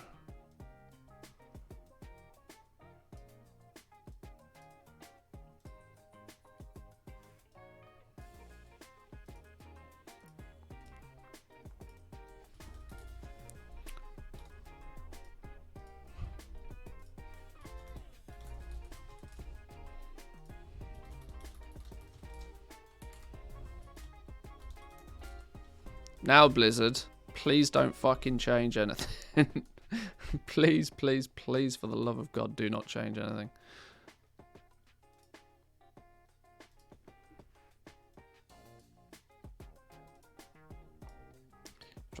If I go to the effort of doing this and Blizzard go change things, I'm going to be less than impressed.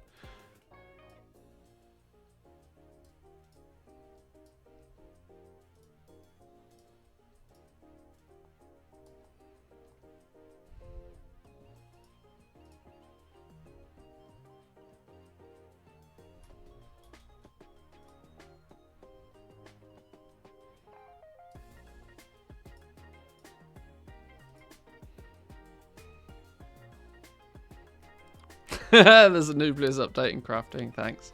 I don't mind if they change material values here and there. What I don't want them to do is make a sweeping change to how the system works. If they make some sweeping change to how it works, I'm going to cry. I might, you know, now that I've got this in place in preparation for jewel crafting at the least, I might give it a little bit of time and see if because now I've got it once. The difficult part is knowing how you want to do it. Duplicating this for the other professions is short work. The complexity of today was all about actually working out, well, what the frig are we actually doing? And how are we doing it and what do we want to do? Now that we've got that down, I think we're good.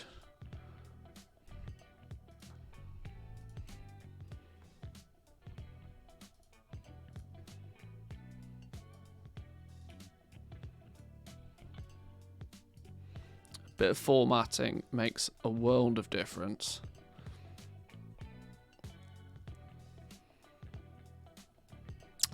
You know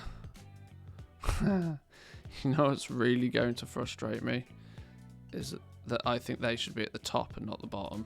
Oh well, whatever. I'm not moving them. Cheapest. Okay, that makes sense to me.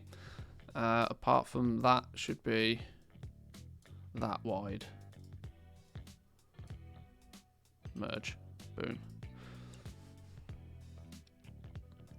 Do we want this in the middle, maybe? That should be orange, shouldn't it? Small but orange. That's looking better. That I actually think is useful information now. I think we're getting somewhere. We're making progress here, boys and girls. This is good. We can tighten up the borders so it doesn't take quite as much room.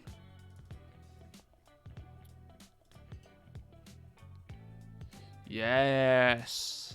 Yes, lovely stuff. Now we just need to make the neck look the same as this.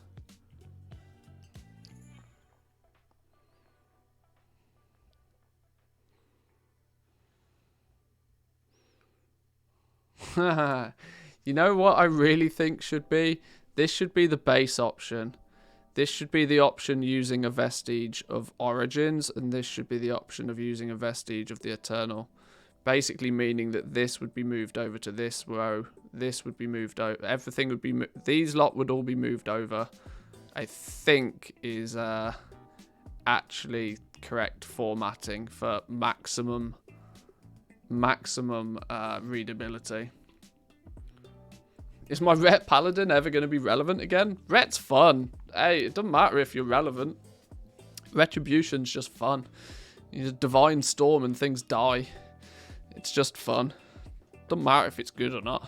Get a big stinky weapon and just divine storm all over the place. GG.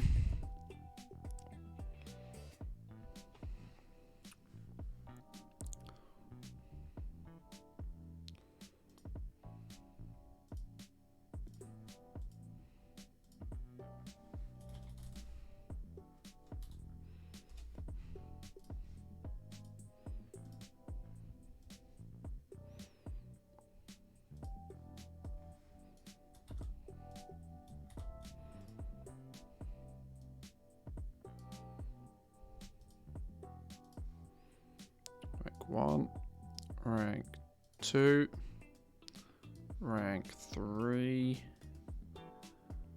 rank 4, 5, 6. That's really annoying that that's touching. I didn't realise that that grand total was there. Easy fix. Easy fix. Move it out the way. I have hammer, yeet. That's pretty much it. That's pretty much it. Left aligned, left aligned, left aligned. Okay, these need to be left aligned.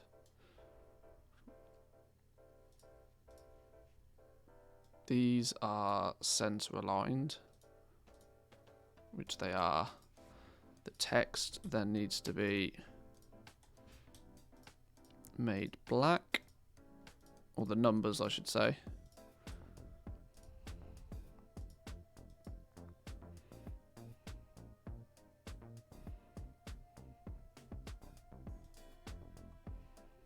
If they're centered, these need to be centered.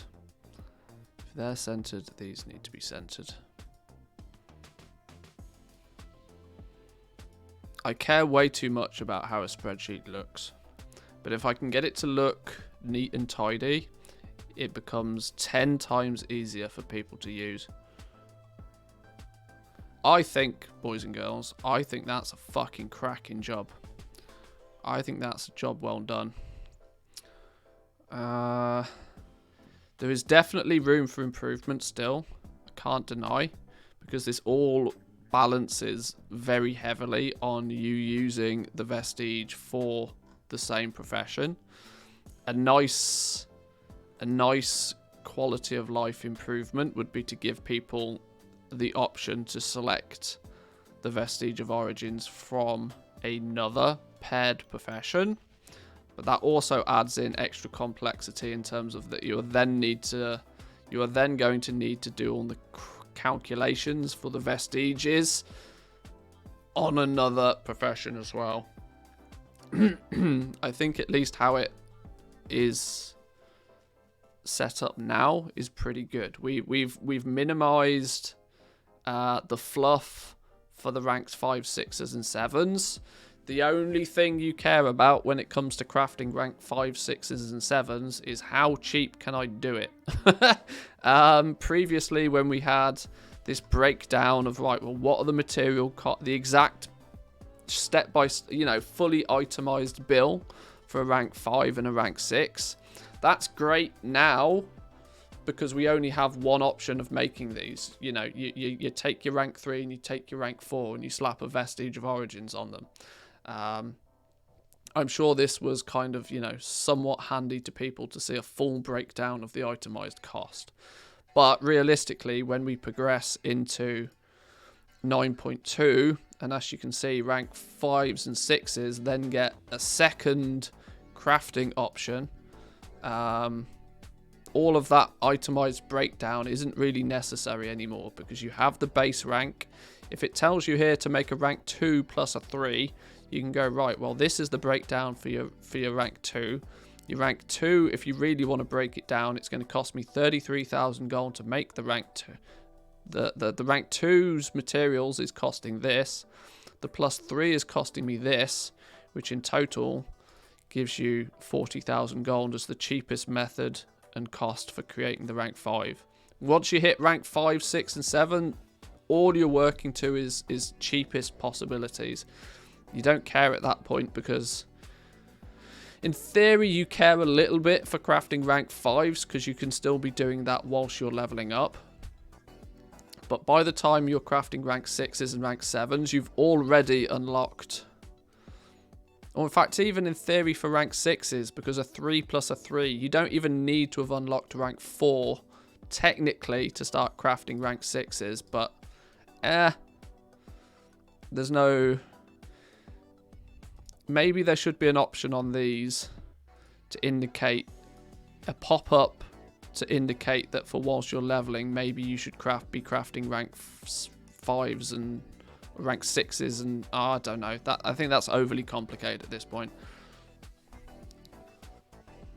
Hello there. Seducer, how we doing? Welcome in. Dad Freddy, welcome. Today's been very much a Google Sheets day. Not too much going on in game, but this is just, you know, an indication as to what we need to do to get these sorts of resources, you know, up and running. And I think I've got it laid out in a sort of neat and tidy way now. I was going to hide all of this on the side, but I think actually formatting it nicely and showcasing this will actually this could actually be a bit of a learning tool for some people as well, just to say, right, if you are crafting a rank 4, oh, there's going to be 3 different ways I can craft one. Oh, okay, I can craft it this way, or this way. Hello there. I'm also aware, actually, thinking about it, that this isn't going to work fantastically well until 9.2 comes out, actually. I guess until 9.2 comes out, you just put this at, like, stupid price, and it will price it out of ever being used for anything.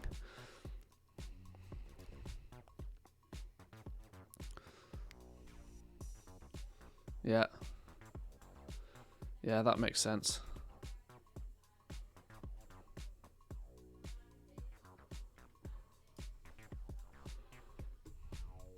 Cool. And it's all dynamic. It all works.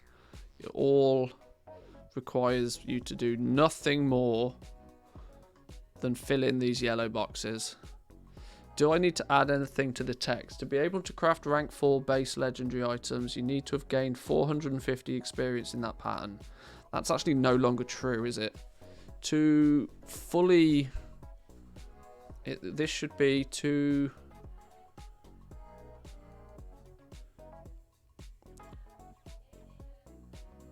To fully level up a base legendary item, you need to have gained 450 experience in that pattern. Rank 1, rank 1s offer 5 experience. The rank 1 pattern offers 5 experience. Yeah, see, this it can be worded.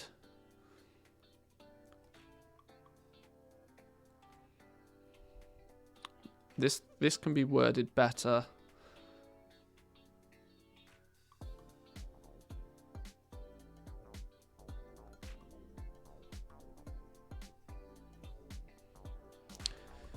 Rank 1s offer 5 experience each, so creating 15 rank 1s will unlock rank 2. See, this was good right at the beginning of Shadowlands, but actually even since patch 9.1, this has not strictly been true. Sure, in most cases it is the path of least resistance to gaining that 450 experience, but maybe here, instead of suggesting what people do, I should take a minute to... More importantly, I actually don't believe anybody reads this. I'm very, very aware that people that use the spreadsheet do not read this.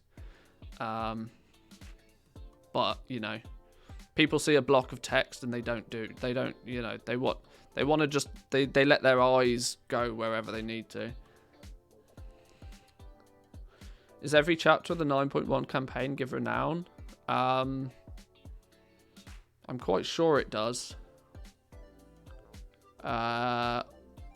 Although, don't forget that there's a skip for the first 3.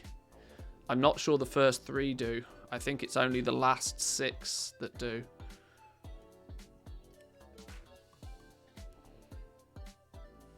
I think they might give you renown. They might give you renown if you don't skip them. I cannot confirm nor deny. My crafter alt, so none skipped the first 3. In that case, you should probably get 6 more.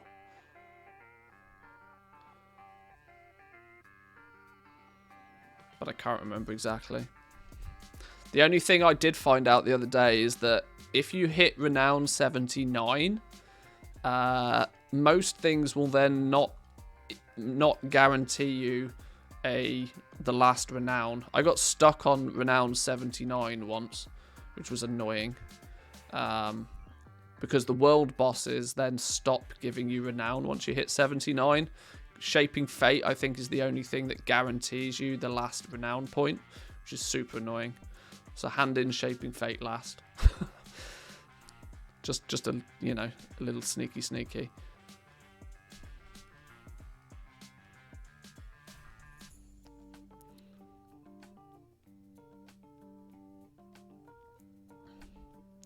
Oh yeah, true. 5 more, because if you've got the Vestige, you'll have done the 4th chapter as well.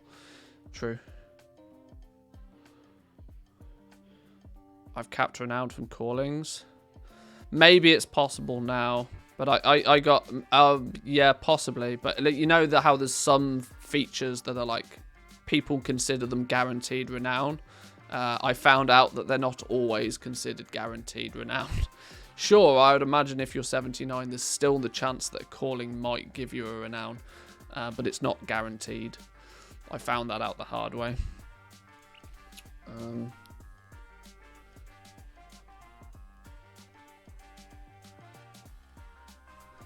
Crafting rank 1. Crafting the rank 1 pattern with or without a vestige grants, I like the word grants, 5 experience.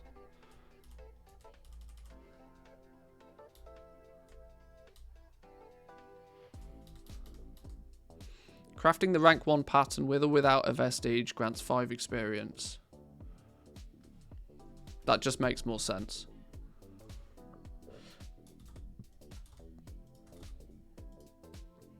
Crafting the rank 2 pattern with or without a vestige grants 10 experience. And crafting the rank 3 pattern with or without a vestige grants 15 experience. Change the yellow boxes to your realm's prices. The spreadsheet will do the rest.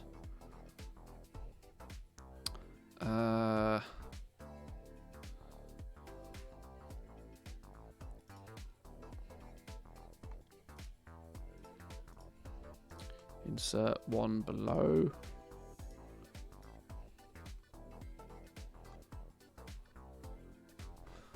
For ranks, for base items, rank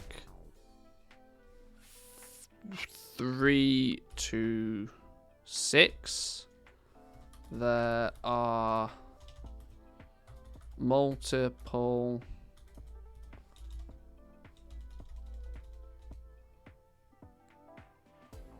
additional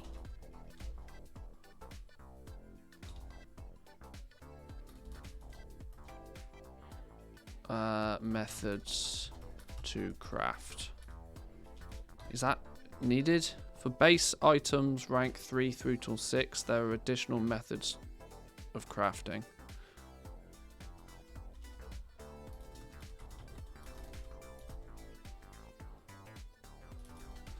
The cheap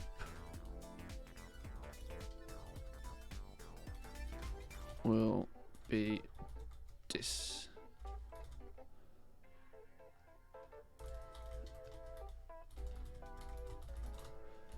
That makes sense, right?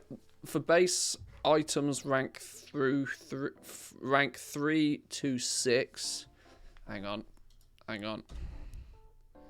3, 4, 5, and 6. There are additional methods of crafting. The cheapest method will be displayed automatically. Like I said, I truly don't believe anybody reads this, but it's my get out of jail free card for when somebody asks a stupid question. I can say, you know, read the fucking manual. Okay.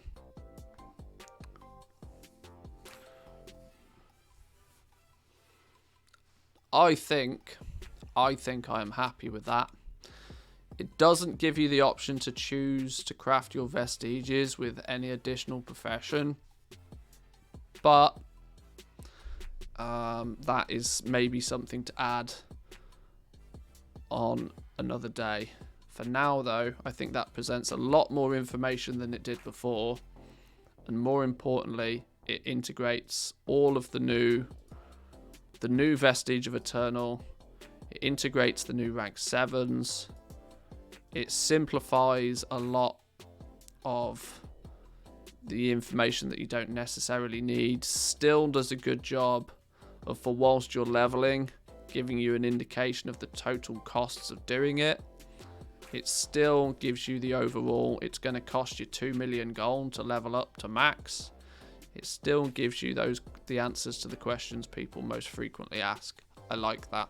I like that a lot. Okay. People are also saying World Boss always gives 3 renown now. I thought they were trolling, but it did happen once. Once out of 5 alts that was sub 50. Ah, clever. Did you get your V/H lookup sorted? Yeah, somebody did it for me. If in doubt, ask somebody else to do it for you. Yes, it now will automatically automatically pick the smallest option, and then it will automatically look up. We ended up using an index function. We've worked out something. Somebody worked out something. I think I know what it's doing. It's taking these. This is what it's picking from. In fact, who am I kidding? I got no fucking clue what it's doing. But it works. Ta-da! If it works, it's good enough. I may struggle to replicate it, but that's what copy and paste was designed for, right? So, yeah. I genuinely don't know why these are color-coded. I haven't asked these to be color-coded.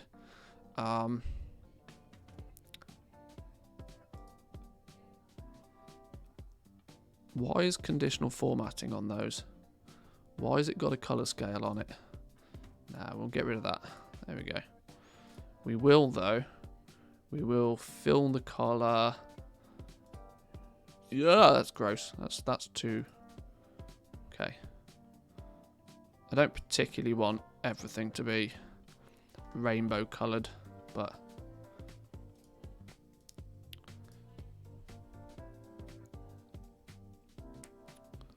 maybe they should just be black.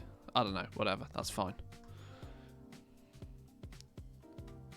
If unsure, do it wrong and somebody will correct you. Yeah, exactly. That's the benefit, huge benefit for me of streaming whilst doing this, that I get direct, instant, live feedback on what I've done right and, more importantly, what I've done wrong, which is good to see.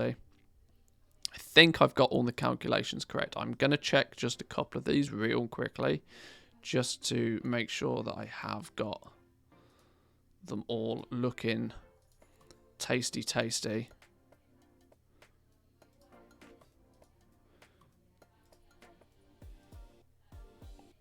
These look to be as I would expect them to be. Cool.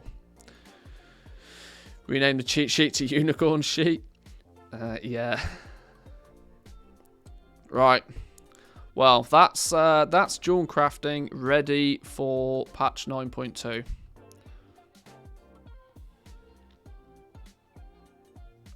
I believe. Now all I need is Blizzard to not change anything.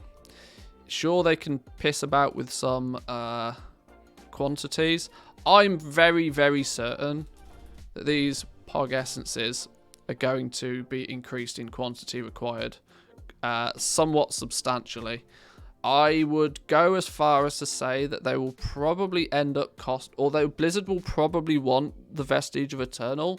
Let's think about this logically, right? Because it gives +3 ranks, there's a very strong likelihood that Blizzard are going to want the Vestige of Eternal to cost more than a Vestige of Origins. On the premise that it's arguably more powerful. Why would you... if you look at the Crafter's Marks, every additional rank of Crafter's Mark has slowly but surely cost more and more and more. I can't see why they wouldn't do the same with the Vestige of Eternal. Meaning that we are probably going to need... let's say your Pog Essences end up being 1,000 gold a piece. To make... how many do we... should we just throw 40 in there again? It actually would not surprise me if they use 40 again. It genuinely wouldn't surprise me. That would mean that your Vestige of Eternal would be about 10,000 gold more expensive than your Vestige of Origins. But you're getting, you know, 1 additional rank out of it. So instead of spending 34,000 gold to craft a Vestige of Origins, you would spend 45,000 gold, and instead of getting +2, you'd get +3 ranks. That sort of, you know, at face value makes sense.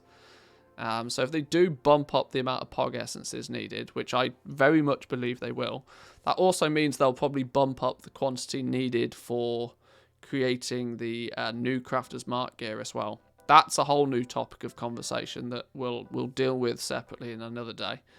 The new because I do have the cheat sheet also contains, where are they? 9.1 optional reagents. Now I know this is blinding. I haven't dark mode themed this one yet, but we already know that there's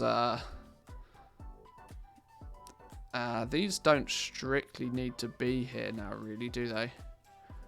Because they're going to be in the sheets by themselves. I don't know. But we already know that there's going to be new Crafter's Marks. We need to do a bit of magic on those. We need to work out the crafting costs on those. We'll leave that all for another day. But yeah, I think they're going to want the Vestige of Eternal to end up ultimately costing more than a Vestige of Origins. For the obvious reason that it's a more powerful item. Because it's making what is arguably an even more powerful item being a rank 7. When we finally get to see what a rank 7 even is. But there's no way I'm grinding to a vid on the PTR just to buy the Tome of Origins, just to be able to try and craft one of those things. That's just not happening. I'm not grinding reputation on a PTR. It's not happening. It's why I don't have flying on the PTR either. Because I refuse to go farming, flipping ciphers just to press a menial time gating button, but that's another frustration. But yeah, if Vestige of Eternals end up being, let's say, you know, absolutely so lazy. If Vestige of Eternals end up being 20-30% more expensive, we're looking at, it would still mean that you'd actually, more often than not, by the looks of things, still be choosing to use the new even if the new Vestige is 10,000 gold more, you'd still be using, you know, because you're gaining 50% more. So as long as the Vestige of Eternal is less than 50% more expensive than the Vestige of Origins, it's worthwhile using when it comes to crafting. And so you'll start to see here, look, that, you know, a native rank 4 will be considerably cheaper. Oh, hang on, let's also change these. These are a bit funky donkey.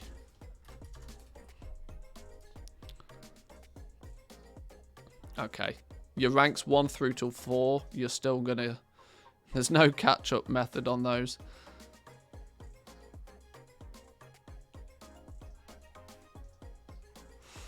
Okay, well, let's just put this back to what it actually is on the...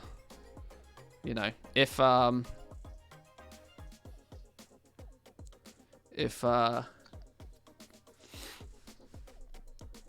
current material list for these things is to stick around at this point, and these pog essences can be gathered through herbalism and mining, they really can't be much more than 1,000 gold apiece, due to how many of them you'll probably get an hour. You get 10 of these an hour. Well,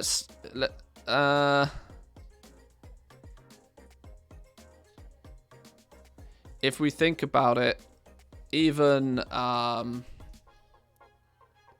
10 of these an hour through gathering would put it in a similar league to what Heavy Callous Hide was at expansion launch, which would make it about 2,000 gold apiece.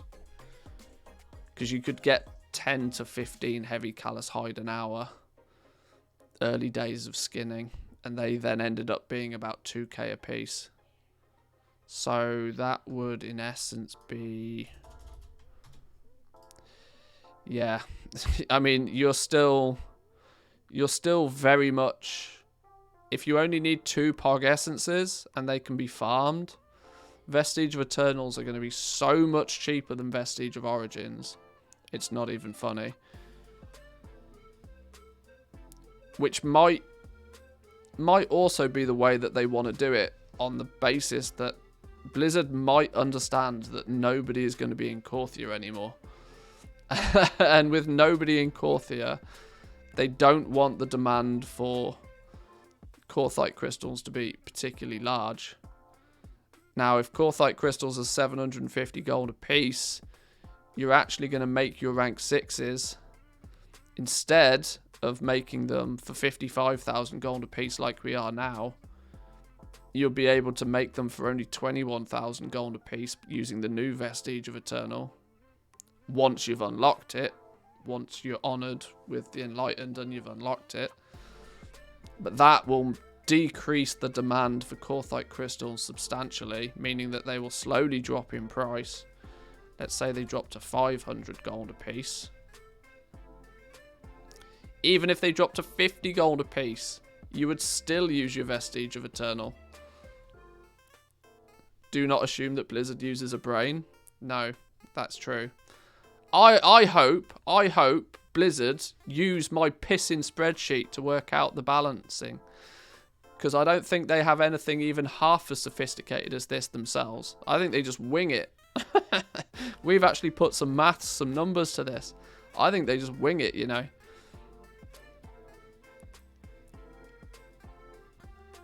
Even if Korthite... See, if they keep it only being 2 pog essences, they allow you to farm them and they end up being about 2,000 gold a piece.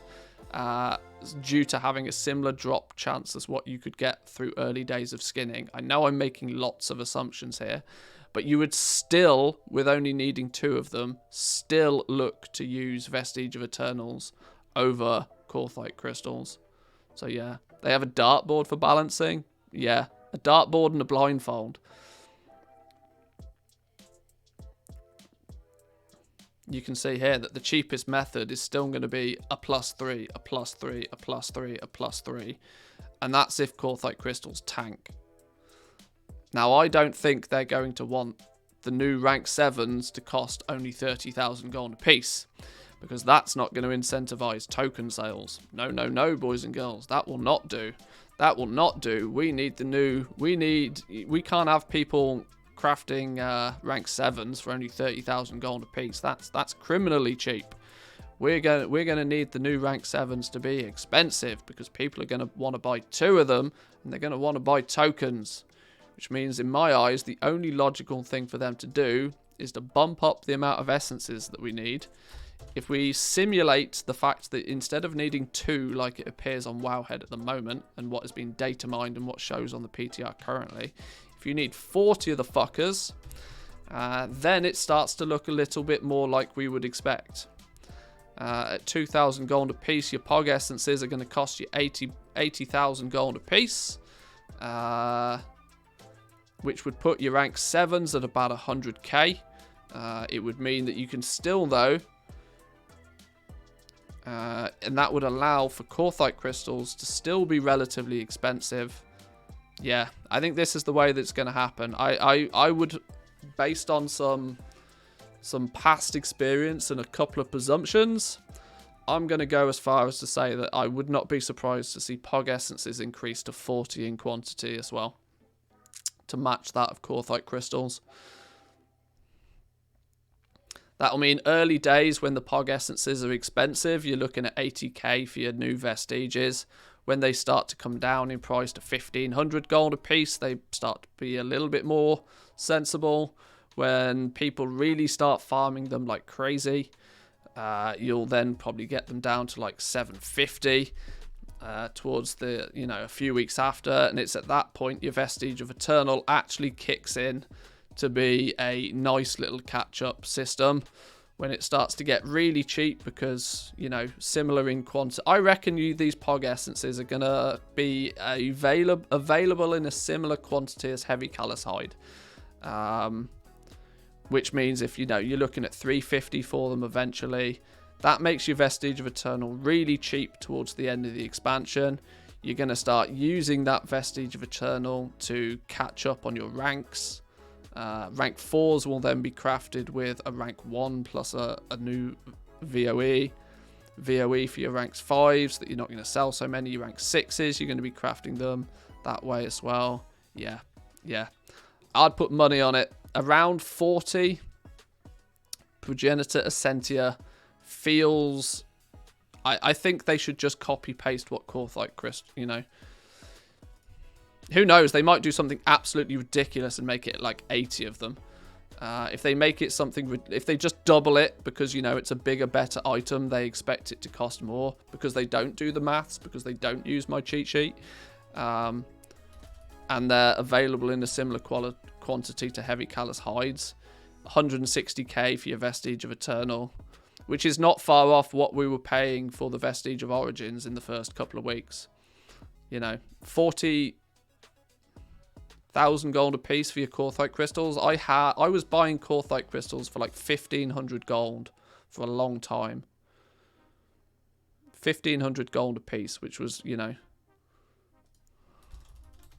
1,500 gold a piece. Yeah, my Vestige of Eternals were like a base cost of like 60 odd K for a long time. Long time, we still are. Well, yeah, they are almost back to that point now, which is a bit ridiculous. On some realms, I'm starting to see them creep up to like 1,200, 1,300 gold each.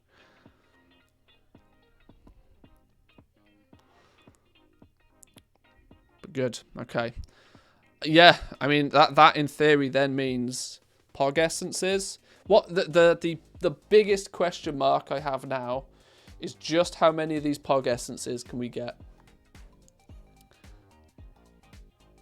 If through farming you get them like candy, they're gonna probably make it so that you need 80 of the flipping things to craft a single Vestige.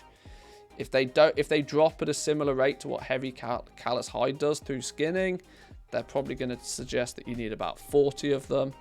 But the fact that it only says you need 2 of them as far as Wowhead is concerned right now, the only way you'd ever need 2 of them is if these are rare as rocking horse doo-doo.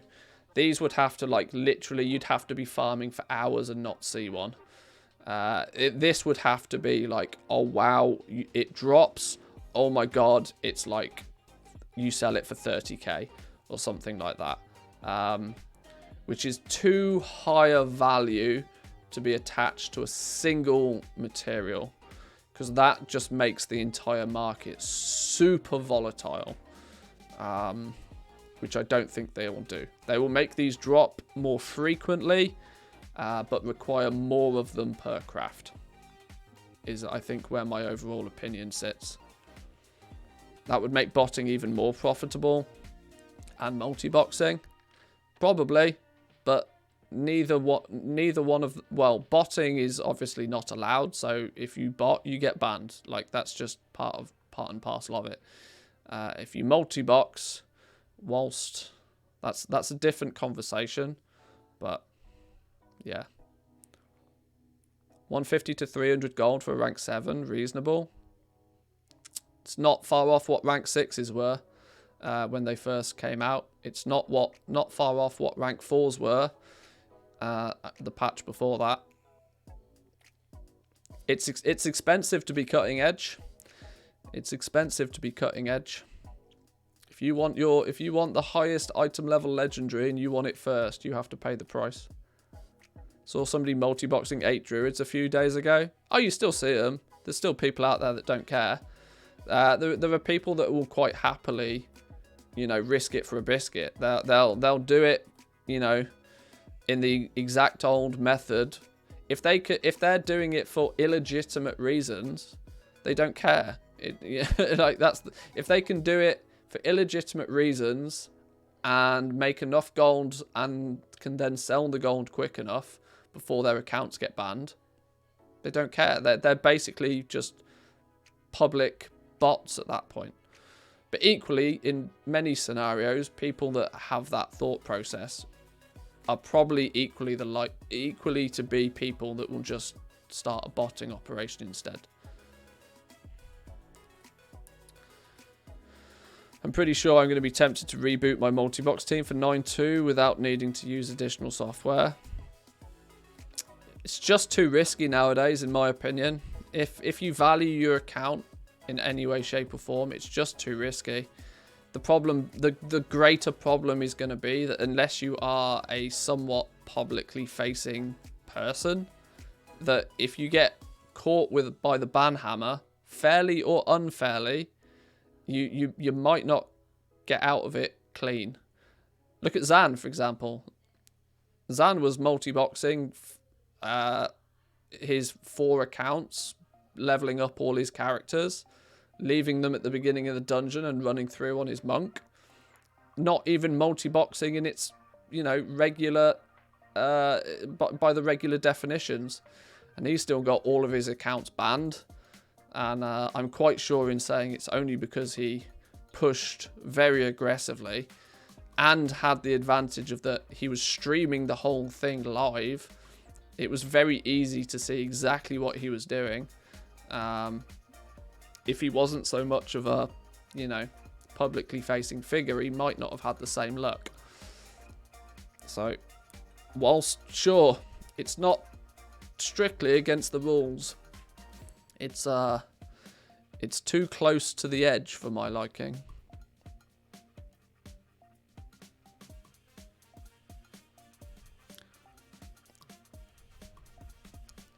Yeah, multi-boxing is still allowed, but the problem is you are just advertising yourself to get, you know, right-click reported. Whether that be, like I said, whether that be right or wrong, if you get right-click reported enough times, you know, you're likely to get like an auto ban just through mass reports. And there's nothing you can do about that other than do your best and not look like a bot. There's yeah.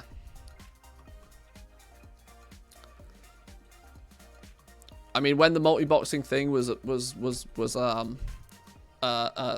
bit fresher of a topic of conversation, I used the analogy of that if you walk around wearing a clown suit, you're probably going to get labelled as a clown.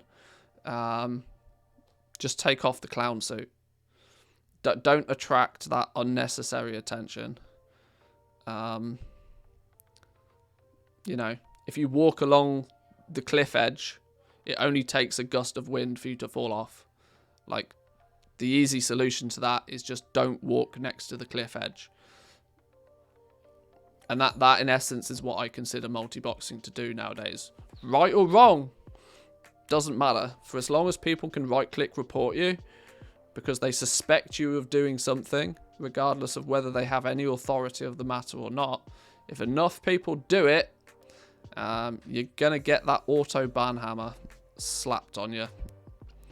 Which is there for precautionary reasons, but you know. What if you really, really, really like how comfy a clown suit is? Hey, then put the clown suit on. But if you wear the clown suit, you know, don't be surprised when somebody laughs at you and calls you a clown. That's kind of my point. But boys and girls, I'm going to leave it there for today. I'm really hungry. I've had nothing but lots of coffee today. I need to go and eat some proper food. I know this. We didn't even log into the game today, yet we still managed to pump like 80 viewers out today, which blows my mind that I've got 80 people watching me make a spreadsheet. So I'm incredibly thankful for that. Thank you, thank you. More importantly, to anybody that's chipped in today, pointing me in the right direction with upgrading the cheat sheet, I'm also very, very thankful. So thank you. Tomorrow's reset day. We'll be back tomorrow. We'll actually step foot into the game tomorrow. There's a very good chance that we see a PTR update either today or tomorrow, which might just give us a few changes to make in this, which is why I'm not going to go too far with updating all of the professions in the cheat sheet just yet. Now I know how I want to do it, and I'm pretty confident that as long as everything in game stays somewhat close to how we've built it out here, that I'm happy with this format. That I can easily roll this out to the other professions quite quickly once 9.2 launches, or you know, the day before or whatever.